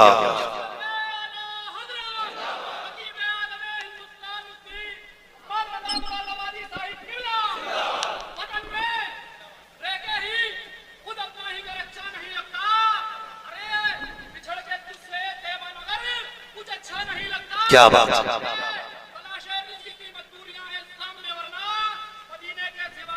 हाय हाय, वाह सलामत रहो, सलामत रहो। मदीना शरीफ, मदीना शरीफ में उस पे हुजूर उठ के खड़े हो गए। फरमाया मेरे सीने से लग जा। हुजूर ने सीने से लगाया हबीब इब्ने मज़ाहिर को। फिर अपने एक हाथ में इमाम हुसैन का हाथ लिया, गौर से सुनिएगा, दूसरे हाथ में हबीब इब्ने मज़ाहिर का हाथ लिया और यूं मिला के कहा मालिक मैंने इन्हें मिला दिया है, तू कभी जुदा न करना। ये मेरे हुजूर ने कहा था, मैंने इन्हें मिला दिया, तू कभी जुदा न करना, कभी जुदा न करना। फिर ऐसी रीत निभाई है हबीब इब्ने मज़ाहिर ने। वो 76 साल का बूढ़ा हुसैन जब मदीने से मक्का चले, खत लिखा यार के नाम, हबीब मैं चल दिया हूं, दिल करे तो आ जाना, मक्का में मुलाकात होगी। मुअर्रिखीन ने लिखा हुसैन मक्का बाद में पहुंचे थे, 76 साल का बूढ़ा मक्के में पहले आ गया था। वाह वाह, ऐसी रीत निभाई है, ऐसी रीत निभाई है। मैंने अर्ज किया कि हुजूर के सहाबा का, हुजूर के अहले बैत का एहतराम हमने हुजूर के सहाबा से सीखा है। एक नाम ले दो जिससे इब्लीस के माथे पे पसीना आता है, दुनिया उस नाम को उमर कहती है। वाह, क्या नाम है? उमर कौन है? आधी दुनिया का बादशाह, 22 लाख मुरब्बा मील का मालिक। जिस दिन हुजूर की मसनद खिलाफत पे उमर बैठा, शेर भी वहीं खड़ा है, बकरी भी वहीं खड़ी है, एक घाट में पानी पी रहे, लोग हैरत में थे ये तब्दीली कैसे आ गई? शेर बकरी को देख के छोड़ दे, वही नहीं सकता। कैसे किसी ने कहा चुप हो जा, कुर्सी पे नबी का उमर बैठ गया है। तवज्जो ना, मैं बताने लगा हूं हमने कैसे इश्क सीखा है, कैसे अदब सीखा है। कौन का उमर बैठ गया है। अब शेर में ताकत नहीं जो बकरी को घूर के देख भी ले। हम तो खुल के कहते हैं यार, खुल के कहते हैं। किसी राजे महाराजे की कहानी पढ़ के हमारी कहानी का अंदाजा ना लगाना। कोई मुगलिया हाकिम हमारा आइडियल नहीं है। अकबर को पढ़ के इस्लाम ना समझना। अगर इस्लाम समझना है तो नबी के उमर को पढ़ना पड़ेगा। क्या कह रहे हैं? पता चलेगा इस्लाम क्या, क्या कह रहे हैं साहब? फिर पता चलेगा इस्लाम क्या। एक जगह बकरी पानी पी रही है, उसी जगह शेर पानी पी रहा है। 22 लाख मुरब्बा मील का मालिक। मैं अगर एक मोहल्ले का इलेक्शन जीत जाऊं, कलफ के कपड़े यूं कॉलर, जीता हुआ तो छोड़ो, जो दाएं बाएं गरम केतली की तरह घूमते हैं ना, उनके कपड़े चेंज हो जाते हैं। ठलुए लोग, उनके कपड़े, पता नहीं है थाना साहब के साथ रहता हूं, थाना के साथ रहता हूं। ये कंडीशन है। उमर वो है जो किसी की वोट से हाकिम नहीं बना, किसी की भीख से हाकिम नहीं बना। उमर वो है जिसका इंतखाब अबू बकर ने किया है, जिसकी खिलाफत पे मुहर हैदर कर्रार ने लगाई है। मिंबर से उठा, नारे तकबीर, नारे रिसालत, अज़मत अहले बैत, जिक्र शहीद आज़म, शान हजरत उमर। वाह वाह वाह वाह वाह। ये वो उमर है, आधी दुनिया का बादशाह उमर। वाह वाह। मैं बता रहा हूं इन्होंने हुजूर के सहाबा से प्यार कितना किया। क्या कहने है तवज्जो सारे लोगों की। शुक्र है अल्लाह ने सुन्नी बरेलवी बनाया है। हम सीना पीट के अली अली नहीं कहते, हम सीना खोल के अली अली कहा करते हैं। वाह वाह वाह वाह। है तवज्जो सारे लोगों की। मैं बताऊं सहाबा ने कैसे अदब किया इन शहजादों का, कैसे अदब किया। अबू बकर सिद्दीक मस्जिद से निकले, जब अबू बकर सिद्दीक मस्जिद से निकले ना, तो शहजादे को कंधे पे उठा लिया। किसी ने कहा अमीरुल मोमिनीन हो और आप बच्चों को कंधे पे उठा रहे। फरमाने लगे सुने, मैंने इनको हुजूर के कंधे पे बैठे देखा है, जिनको हुजूर ने कंधे पे बैठाया उनको अबू बकर ने कंधे पे बैठाया। सहाबा ने एहतराम किया अहले बैत का। हम भी सहाबा के साथ अहले बैत का एहतराम करते और अहले बैत के साथ हुजूर के सहाबा का एहतराम करते। खुदारा सच्चे पक्के हुसैनी बनिए, वरना इतना लट फिरेगा कब्र में कोई बचाने वाला नसीब नहीं होगा। सीधी सी बात है, चापलूसी मुझे नहीं आती। पूरा दीन, खुदा की कसम मैं अक्सर कहा करता हूं कि इस्लाम तेरी नब्ज न डूबेगी हश्र तक। तेरी रगों में खून है ज़हरा के लाल का, तेरी रगों में खून है ज़हरा के लाल का। हुजूर के कंधों पे सवारी करने वाले, हुजूर की गोद में बैठने वाले, जिनको कमर पे बैठा के हुजूर ने सजदा लंबा किया। उतनी अजमतों वाला हुसैन, इतनी अजमत दुनिया क्या जाने। समझे जरा हुसैनियत क्या है और समझने की कोशिश करें। खाली हुसैन हमारे नहीं, हसन भी हमारे हैं। हम खाली या हुसैन नहीं कहते, हम या हसन भी कहते हैं। हसन भी हमारे हैं और जिनके हैं वही बोले, बाकी उठ लें। नजराने की भी फिक्र नहीं है, उल्टे पैसे देके चला जाऊंगा। हाँ, दोनों नारे लगने चाहिए, या हसन या हसन, और जोर से या हसन। सलामत रहे। हसन वाले भी हैं और हुसैन वाले। हुसैन वाले भी हैं। किताब सीधी पढ़ा करो, आदि नहीं। जितनी फजीलत में रिवायत है इमाम हुसैन की, वो सारी इमाम हसन के साथ है। वाह। हसन को छोड़ के, हाँ, हसन को छोड़ के कोई रिवायत नहीं है, कोई रिवायत नहीं है। नबी जब भी जिक्र करते हैं तो पहले बड़े का नाम लेते हैं, वाह, फिर छोटे का लेते हैं। है तवज्जो सारे लोगों की। कुश्ती हो रही, दोनों की कुश्ती।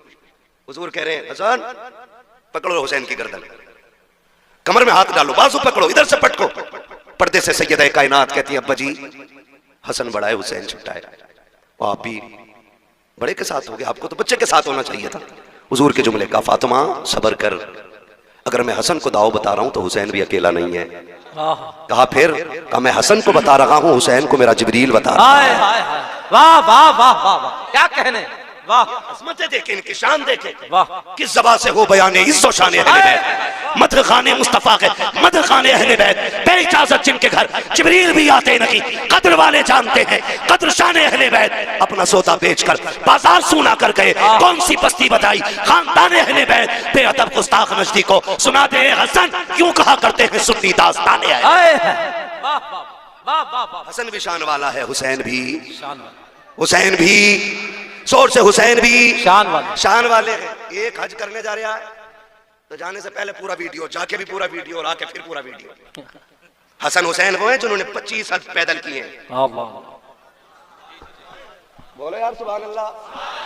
हाँ, 25 हज। मक्के और मदीने शरीफ का फासला कितना है? 350 किलोमीटर का फासला है। पैदल हज किए दोनों शहजादों ने। कितने?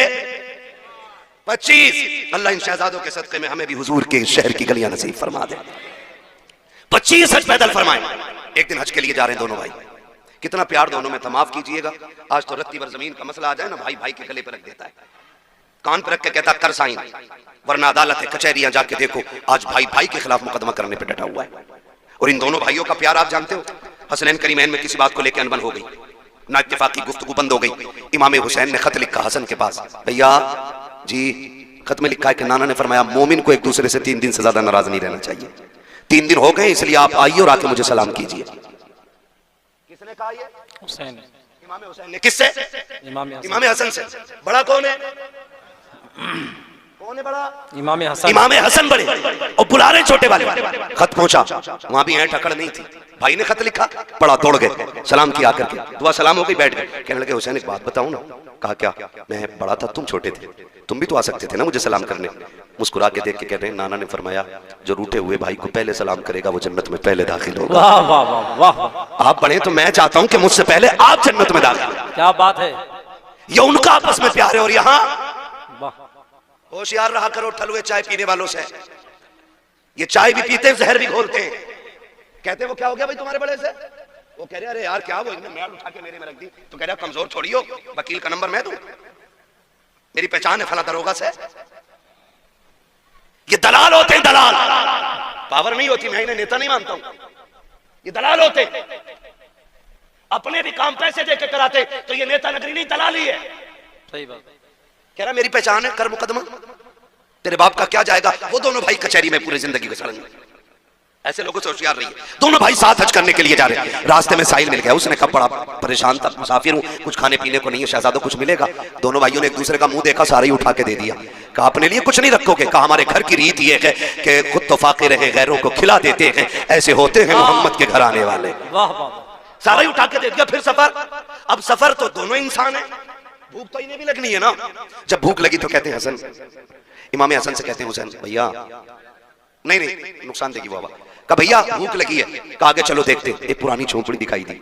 इमाम हसन कहते हैं हुसैन, कहा जी भैया, का अंदर जाके देखो कोई है क्या। अंदर गए, बूढ़ी निकली। माई? कहा हाँ। का कुछ है? कहा क्यों? कहा कि हम परदेसी है, भूख लगी है, कुछ दे दो। उसने कहा बस एक प्याला दूध है। कहो तो ला दूं? फरमाया ले आइए। प्याला आया ना, इमाम हुसैन ने उठाया। कहा पहले हसन आप पियो, आप बड़े हो, पहले हक आपका है। पहले इमाम हसन को इमाम हुसैन ने आधा प्याला पिया। आधा प्याला पी के आधा उन्होंने इमाम हुसैन को दे दिया। जब पी के दूध जाने लगे, बुढ़िया ने कहा रे शहजादो रुको ना, इतने हसीन चेहरे मेरी नजर ने आज तक देखे ही नहीं। क्या कहने। जरा बता के जाओ किस माँ के लाल हो तुम, कहाँ के रहने वाले हो? कहा माँ क्या करेगी? कहा जी करेगा तो मिलने आ जाऊंगी। फरमाने लगे फिर नाम ना पूछ, कभी मिलने का इरादा हो तो नबी की चौखट पे आ जाना। वाह वाह, पता भी देखो शहजादों का कितना अजीम। कभी मिलना हो तो नबी की चौखट पे आ जाना, वही मुलाकात हो जाएगी। तारीख का वाक़या। कुछ दिन बीत गए। एक दिन यही बूढ़ी मदीने शरीफ की गलियों में टहल रही है। इमाम हुसैन की निगाह पड़ गई, पहचान गई ये तो वही है ना जिसने दूध पिलाया था। जाके कहते माँ मेरी मेहमान नहीं बन जाती? बूढ़ी ने हाथ रखा, देख के कहने लगी शहजादे अरे मैं तो तुझे जानती नहीं, तू है कौन, क्यों लेके जा रहा है? कहा अम्मा तेरी मेहरबानी, मेरी मेहमान बन जा। 3 दिन तक इमाम हुसैन खिदमत करते रहे। जब 3 दिन के बाद जाने लगी, आपने 1000 दिरहम दिए, 1000 बकरियां दी। कहा शहजादे ये क्या कर रहे हो? कहा कि हम मेहमानों की इसी तरह इज्जत किया करते हैं। जब बूढ़ी जाने लगी, कहा इतनी बकरियां कैसे लेके जाऊंगी? आप कहते हैं अम्मा अभी तो ये हुसैन का हिस्सा है, हसन का हिस्सा बाकी है। ये कह के इमाम हसन के दरवाजे पे लाए और कहा भैया देखो कौन आया है। इमाम हसन बाहर निकले, दरवाजा खोला, बूढ़ी को देखकर पहचान गए। कहा हुसैन तुमने क्या दिया है? कहा 1000 बकरियां, 1000 दिरहम। आप कहते हैं मैं बड़ा हूं, आपने 1500 बकरियां दी, 1500 दिरहम, 2500 बकरियां, 2500 दिरहम। बूढ़ी कहने लगी बच्चों लेके कैसे जाऊंगी? फरमाया परेशान ना हो, शहर के बाहर तक हम छोड़ के आएंगे। उसके अलावा आपने उनके लिए मजदूर करके दिए ताकि वो सामान को उसके शहर तक, उसकी बस्ती तक पहुंचा सके। और जब आप छोड़ के जाने लगे, बुढ़िया कहती अब तो बता दो तुम हो कौन, मैंने तुम्हें जाना नहीं। तब मेरे इमाम ने कहा था अम्मी याद है ना एक दिन 2 परदेसी तेरे दरवाजे पे आए थे, तूने एक प्याला दूध का दिया था। कहती अच्छा तुम उसी दूध का बदला दे रखे हो? कहा ना मां ये इस दूध का बदला नहीं है, ये तो हमारा हक था। और रह गई दूध की बात तो कयामत में बताएंगे। हाथ पकड़ के तुझे मैदान महशर से जन्नत तक छोड़ के आए। नारे तकबीर, नारे रिसालत, शहीद आजम कॉन्फ्रेंस, मसलके आला हजरत। वाह करो मत यार, पूछ जाएगा, पैसे दे देंगे, टेंशन मत। तवज्जो है सारे लोगों की? हाँ खुदा सलामत रखे। अच्छा तो ये नीचे वाली आवाज खोल दो ना, मॉनिटर वाली नीचे वाली खोल दो, ऊपर वाली बंद कर दो चाहे। तवज्जो है सारे लोगों की? जरा कह देगा हुसैन कौन देता के देने को मुंह चाहिए, देने वाला है सच्चा, जोर से देने वाला है सच्चा, देने वाला है सच्चा। हमारा नबी उसी नाना के नवासे हैं। इनकी सखावत पे बात करें तो बड़ा वक्त गुजर जाएगा। उससे सखी कौन होगा जिसने 6 माह का असगर दे दिया हो? उससे बड़ा सखी कौन होगा जिसने 18 साल का अकबर दे दिया हो? उससे बड़ा सखी ला के दिखाओ जिसने कुल कायनात दीन के लिए लुटा दी हो। माफ कीजिएगा, आज 10 मुहर्रम को हमने ना एक त्योहार बना रखा है। मेले लगते, मेले तमाशे होते, बहन बेटियां बेपर्दा निकल रही हैं, गैरत नहीं आती हमारे मर जाने के लिए? क्या ये संभल का जो तमाशा भी हुआ है, जो पूरी दुनिया जिस पे थूक रही है, क्या ये कम था? कब आंखें खुलेंगी हमारी? हाँ, 5-5 मुस्लिम बच्चियां गैरों के साथ होटलों में पकड़ी गई। क्या ये डूब के मर जाने के लिए काफी नहीं था हमारे लिए? वो रामपुर का हादसा जिसने कसम से रोंगटे खड़े कर दिए, एक मुस्लिम बच्ची ने 100 मुस्लिम बच्चियां गैर कौम के बच्चों के हवाले की, और हम अब भी चोंचे लड़ा रहे बैठ करके। अभी हमारे झगड़े खत्म नहीं हो रहे भी। खुदारा बचाओ बेटियों को। 10 मुहर्रम के नाम पे क्या नंगे नाच नहीं नाचे जा रहे? कभी मेहंदी के नाम पे, कभी नियाज के नाम पे, कभी डोरी के नाम पे, कभी धागे के नाम पे, कभी चढ़ावे के नाम पे। बताओ कितनी बेटियों के दुपट्टे बचे सरों पे। जो बेटियां साल भर नहीं निकलती, 10 मुहर्रम को वो भी निकल गई घर से। कयामत में सैयदा ज़ैनब पूछेंगी गिरबान पकड़ के, बता हमने अपने 72 लाशें देखे थे, लेकिन किसी ने करबला में हमारे सर के बाल नहीं देखे थे। होश है कुछ हमें? वो ख्याल करो, खुदारा 10 मुहर्रम को तमाशे का दिन ना बनाओ, अपनी जानी अय्याशी का दिन ना बनाना, वरना कयामत में हुसैन को मुंह दिखाने के लायक नहीं बचेंगे हम लोग। गलत नहीं कह रहा हूं, ये वो कड़वी सच्चाई है जिसने कौम का बेड़ा गर्क करके रख दिया है। आ तुझे बताऊं हुसैन कौन है? सारे शहीद हो गए, एक एक लाश मेरा इमाम उठा के लाया, 71 लाश उठाई है, अपने खेमे के अंदर आए, बैठे हुए सैयदा ज़ैनब आई, बहन लगती है, बहन है हुसैन की। कौन है बहन? करबला में 2 किरदार हैं, एक किरदार को हुसैनी कहा जाता है, दूसरे किरदार को ज़ैनबी कहा जाता है। मगर याद रखिएगा, ज़ैनब भी अली की शहजादी है, हुसैन भी अली का शेर है। दोनों की परवरिश एक घर में, दोनों की माँ एक है, दोनों का बाप एक है, दोनों का नाना एक है, दोनों का घराना एक है, दोनों की शानें बड़ी अजीम है। मैं अजमत और शान पे बात नहीं कर सकता, उतना वक्त नहीं है मुझे, भी लंबा सफर करना। बस इतनी गौर से मेरी बात सुन ले। हुसैन खेमे में, सैयदा ज़ैनब आ गई, हुसैन खैर तो है? क्या बात है? आंख में आंसू थे, कहा क्यों रोए? कहा इस ख्याल ने रुला दिया, सबकी तैयारियां मां ने कराई है, काश मेरी भी मां फातिमा होती, आज हुसैन मां के हाथ तैयार होके जाता। कैसे जिगर गुर्दे के मालिक हैं ये लोग, कैसे हिम्मत वाले, काश मां फातिमा होती। हज़रत फिज़ा आ गई, हुसैन दुख न कर, मेरे पास बेटा नहीं, तेरे पास मां नहीं, ऐसा कर तू मुझे मां मान ले, मैं तुझे बेटा मान लेती हूं। तैयारी हो रही है। हज़रत फिज़ा एक चादर निकाल के लाई जो खातून जन्नत की चादर थी, कहा हुसैन इसे सर पे बांध लो, इसी को मां की दुआ समझ लेना। हुसैन तैयार हुए, जाने लगे। फरमाया ज़ैनब जी भैया, का सारी औरतों की जिम्मेदारी तुम्हारे सर है। अगले जुमले सुनना, फरमाया था मेरी शहादत के बाद ज़ैनब मेरी लाश पे बेपर्दा ना आना। किसने कहा ये? बोलो। पूरी जिंदगी लंगर खाते खाते हो गई, कहा समझो हुसैन की फिक्र को, कहा कि मेरी लाश पे नंगे सर ना आना। वो फरमाया ज़ैनब मैं करबला के मैदान जा रहा हूं, मुझे नाना का दीन बचाना है, तुझे फातिमा का पर्दा बचाना है। तुझे देख के लोग पर्दा सीखेंगे, मुझे देख के मुस्तफा का दीन सीखा जाएगा। मैं जा रहा हूं, लेकिन बेपर्दा मेरी लाश पे लाना। मुझे बताओ ताजिया बड़ा है कि हुसैन बड़े? बोलो। बोलते क्यों नहीं यार? मैं मुरव्वजा की बात नहीं करता, मैं उसकी बात करता हूं जिसकी इजाजत है,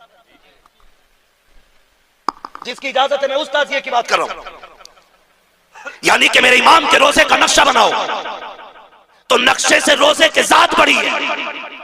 बता तेरा रिश्ता बड़ा है या हुसैन का ज़ैनब से रिश्ता बड़ा है? बोलो। बोलते रहिए ताकि समझ में आए। मैं जानता हूं मैं कड़वा बोल रहा हूं, लेकिन मिजाज ही ऐसा मेरा, क्या करूं, मेरे बदन से ये कड़वाहट नहीं जाती, क्योंकि ना मैं चापलोसों में रहा हूं और ना मुझे चापलोसी आती है। मिजाज ऐसा है इतना कड़वा बोल के जाऊं ताकि कब्र तक नहीं, आखिरी सांस तक तुम्हें मेरी एक एक बात याद रहनी चाहिए। बताओ रिश्ता मेरा हुसैन से ज्यादा है कि ज़ैनब का ज्यादा है? किसका? ज़ैनब। हजरत ज़ैनब का। हुसैन कह रहे आना मत। हुसैन कह रहे बहन मेरी लाश पे घोड़े भी दौड़े ना, तुम्हें पर्दा नहीं छोड़ना। अल्लाह। लाशों के टुकड़े हो जाए, तुम्हें पर्दा नहीं छोड़ना है। यह अहद मेरा इमाम अपनी बहन से ले रहा है। चलने लगे ना तो कहती है हुसैन जरा आओ ना, मैं तुम्हें चूम लूं। हर दिन ज़ैनब हुसैन के हाथ चूमती थी, आज हुसैन बड़े, बहन ने भाई का सीना चूमा। और हुसैन जब भी चूमते थे बहन की पेशानी चूमते थे, आज जब रुखसत हुई तो कलाई चूमी। हुसैन कहते हैं ज़ैनब आज तक तुमने कभी सीना नहीं चूमा, आज क्यों चूमा? फिर आप कहती हैं फिर आपने भी तो कभी मेरी कलाई नहीं चूमी, आज क्यों चूमी? बात बड़े दर्द की है। रिश्ते निभाना सीखो यार, निभाना सीखो। मेरा हुसैन कहता, ज़ैनब मैंने कलाई इसलिए चूमी है कि मेरी शहादत के बाद इन्हीं हाथों में रस्सियां बांधी जाएंगी और इतनी सख्त बंदी होंगी कि वो खून छलक आएगा। हुसैन उस वक्त मक्तल में होगा, हुसैन उस वक्त शहीद हो चुका होगा, इसलिए पहले पहले उन कलाइयों को चूम रहा हूं जिन कलाइयों पे दीन की जिम्मेदारी रह जाएगी। कहा तुमने सीना क्यों चूमा? का हुसैन मैं जानती हूं कि तेरी शहादत के बाद मुझे पर्दा नहीं छोड़ना है, तेरे सीने पे घोड़े तोड़ेंगे, मैं पर्दा छोड़ के बाहर नहीं आऊंगी। हुसैन मैं पहले पहले तेरा सीना चूम रही हूं। जब बहन को रुखसत किया हुसैन ने, कहा जाओ अब तुम्हारा खुदा हाफिज है। जिस घोड़े पे मेरा हुसैन बैठा, मुर्रिखीन ने लिखा उस घोड़े का नाम मुर्तजिज था। क्या नाम था? मुर्तजिज वो घोड़ा है जो यमन के बादशाह ने मेरे हुजूर को तोहफे में दिया था, और हुजूर ने वो घोड़ा हजरत अली को तोहफे में दिया था, और फिर हजरत अली की मीरास तकसीम हुई तो फिर ये घोड़ा इमाम हुसैन के हिस्से में आया। इस घोड़े की खासियत ये थी, जब इसमें मेरा इमाम बैठता था तो ये हवा से बातें करने लगता था। लोग कहते ये कैसे हो सकता है? मैंने कहा तुझे पता है हलीमा की बीमार ऊंटनी पे मेरा नबी बैठता है तो वो हवा से ज्यादा तेज चलती है। फिर मुर्तजिस पे तो मेरा हुसैन बैठा करता था। हाँ, वो ऊंटनी इसलिए तेज चलती थी क्योंकि उसके ऊपर नबियों का इमाम बैठा है, और मुर्तजिस इसलिए दौड़ता था, ये कहता था मेरा नसीब देखो, मेरे ऊपर वो बैठा है जो नबियों के इमाम के कंधे पे बैठा है। वाह वाह वाह वाह, सुभान अल्लाह, सुभान, मेरे ऊपर वो बैठा, क्या कहने, कंधे के ऊपर बैठा रहा, आज वो मेरे ऊपर बैठा। ये मुर्तजिस की आदत थी, लेकिन आज जब मेरा इमाम आया ना, मुर्तजिस पे बैठे। कोई भी हो, परदेश जाते हो ना, अपनों की आंख में आंसू होते। मैं हर बंदे से बात करना चाहता हूँ। करबला कोई किस्सा नहीं है, गढ़ी हुई कहानी नहीं है। करबला लहू से वो लिखी हुई कहानी है कि जिसकी मोहब्बत में क़यामत तक भी रोया जाए तो उनकी कुर्बानियों का बदला नहीं हो सकता है। ये बात कान खोल के एक बंदा सुन ले। कोई जितनी चाहे नहीं तहकीक लेकर के आ जाए, हमारे लिए आला हजरत की तहकीक काफी है। हमारे इमाम ने लिखा कि 3 दिन के भूखे प्यासे शहीद हुए तो हम किसी की यह तहकीक मानेंगे नहीं कि वो गुस्ल करके करबला में गए थे। ये भी बोला लोगों ने इम्तियाज भाई जी, अभी इसमें भी तबसरे चल रहे हैं। मैं कहता हूं करबला को समझिए। एक साहब तो ये कह रहे बस इतना कहो कि करबला में दर्द के साथ शहीद हो गए, बात खत्म कर दो। मैंने खुल के कहा था तेरे बाप का एक्सीडेंट हो जाए तो तेरी सास पुश्ते बताती हैं एक्सीडेंट हुआ तो सर दीवार में पहले लगा था, बाद में कोहनी लगी थी, फिर घुटना लगा, फिर नाक लगी, फिर दांत निकले, फिर जब सीधा किया तो सीना फटा हुआ था। मैंने कहा तेरा हादसे में मरता है तो तू उसकी बातें ऐसे बताता है। हुसैन ने तो एक एक गिन गिन के दीन के लिए दिया है और हंस हंस के दिया है, मुस्कुरा के दिया है। हम उनकी शहादत बयान करते हैं तो कलेजों में पानी क्यों हो जाया करता है। सुन जरा, मेरा इमाम करबला के मैदान में जा रहा है, मुर्तजिस के ऊपर हुसैन सवार हुआ है। आपने जल्दी से लगाम खींची है क्योंकि देख रहे थे उम्मे रुबाब शहरबानो, उम्मे लैला, ये सारी खवातीन दरवाजे पे है, शहरबानो भी पर्दे की ओर से देख रही है। हुसैन ये चाहते थे जल्दी कर मुर्तजिस, कहीं ऐसा ना हो सब्र के बंधन टूट जाएं, लोगों की चीखें निकल जाएं, जितना जल्दी हो सके मुझे इनके बीच से करबला के मैदान में ले चल। आपने जैसी एड़ लगाई है, घोड़ा आगे नहीं बढ़ा है, एक नहीं दो नहीं, यहाँ तक लिखा गया है कि 13 मरतबा मेरे हुसैन ने घोड़े को एड़ लगाई लेकिन आगे नहीं बढ़ा। जब आगे नहीं गया था मेरे इमाम ने कहा था मुर्तजिस हम जानते हैं कि तूने भी 3 दिन से पानी नहीं पिया है, लेकिन सुन हम करीम इब्ने करीम है, किसी पर ज्यादती नहीं करते हैं, चाहे तेरी मर्जी है। हुसैन तुझे इजाजत देता है, चाहे तो नहरे फुरात जाके प्यास बुझा ले, चाहे तो कूफा चला जा, चाहे तो शहर मदीना चला जा, चाहे तो मक्का लौट जा, तेरी मर्जी है। ये कह के जैसी आपने जीन से पैर निकाला है, मुर्तजिस की आंख में आंसू आ गए। वो कुछ कहना चाहता था लेकिन ना कह सका, गोया उसने दुआ मांगी, अल्लाह मुझे बोलने की ताकत दे दे, अगर आज भी मैं ना बोला कयामत तक के लिए रुसवा हो जाऊंगा। अल्लाह ने उस मुर्तजिस को कुव्वत गोयाई अता की। लोग कहते हैं घोड़ा कैसे बोल सकता है, मैं कहता हूं अगर असहाबे कहफ के कुत्ता बातें कर सकता है तो हुसैन का घोड़ा बातें क्यों नहीं कर सकता। नारे तकबीर, नारे रिसालत, जिक्र शहीद आजम, मसलके आला हजरत। बिल्कुल पट कर दिया भाई, तवज्जो है सारे लोगों की। चलूं थोड़ा सा आगे, जरा कहते हैं या हुसैन, और जोर से या हुसैन, या हुसैन। भाई थोड़ा रहम करो यार, नीचे वाले तो खोल दो कम से कम। तवज्जो है सारे लोगों की, और जोर से है। नहीं नहीं आप न डरिएगा, अभी तक किसी सुभान अल्लाह कहने वाले को पुलिस ने नहीं पकड़ा है और ना कोई सुभान अल्लाह कहने की वजह से मरा है। और जिसने जोर से या रसूल अल्लाह कहा उसका बिजली का बिल ज्यादा थोड़ी आया। फिर बोल क्यों नहीं रहे, जरा बोलो या हुसैन, या हुसैन। हाँ तवज्जो है ना सारे लोगों को, बहुत गौर से सुनिएगा। हुसैन मुर्तजिस घोड़े पर सवार है, कह रहे तेरी मर्जी है, चाहे नहरे फुरात चला जा, चाहे जाके पानी पी ले, प्यास बुझा ले। ये कह के जब पैर निकालने लगे ना, मुर्तजिस को अल्लाह ने कुव्वत गोयाई अता की। उसने कहा हुसैन तू आका है, मैं नौकर हूं और नौकरों को ये ताने नहीं दिए जाते। कहा फिर चलता क्यों नहीं? कहा मेरी मजबूरी बन गई है। कहा कौन सी मजबूरी है? कहा मेरी मजबूरी ये है हुसैन मुझे प्यास का ताना न दे। किसने कहा कि मुझे प्यास का एहसास है? मुझे पता है सुबह से 71 लाशें लाके आप थक गए हो, मैं जानता हूं अभी खेमे में सकीना प्यासी है, उम्मे रुबाब प्यासी है, शहरबानो प्यासी है, खानवादे नबुव्वत की शहजादियां प्यासी है, फिर मैं पानी का जिक्र करूं? कहा फिर चलता क्यों नहीं? कहा मजबूरी है। कहा क्या? कि तू एक बार कहता चल जरा मुड़ के खेमे की तरफ देख, तेरी सकीना 2 बार हाथ उठा के कहती है मुर्तजिज मेरे बाबा को अभी न लेके जाना, जो गया है वो वापस नहीं आया है। बेटियों के प्यार बड़े निराले होते हैं, तुझे क्या पता सकीना का रिश्ता हुसैन से क्या है, तू क्या जाने हुसैन ने किस दर्द के साथ बेटी को रुखसत किया होगा। हाँ आप कभी परदेश जाते हो तो देखना, खुदा की कसम अभी इम्तियाज भाई आए, बाहर से आए थे, मैंने देखा गोद में बच्चे को लिए घूम रहे, मैं सोचने लग गया कि थके हैं, बाहर से सफर करके आए, बच्चे को गोद में उठा लिया। मैं आपसे बताऊं खुदा की कसम मैं नहीं जानता था, मैं नहीं जानता हूं कि बेटियों के रिश्तों में कितना दर्द होता है, लेकिन मुझे इतना पता है आज भी मैं निकलने लगा, मेरी बेटी ने मुझसे कहा था अब्बू कहां जा रहे हो? मैंने कहा जलसे में। कहा अभी तो आए हो फिर जाने लग गए हो? कहा मैं तुमसे बात नहीं करूंगी, तुम मेरे पास नहीं रहते हो, वक्त नहीं गुजारते हो। खुदा की कसम बेटियों के रिश्ते बड़े अजीब होते हैं। हुसैन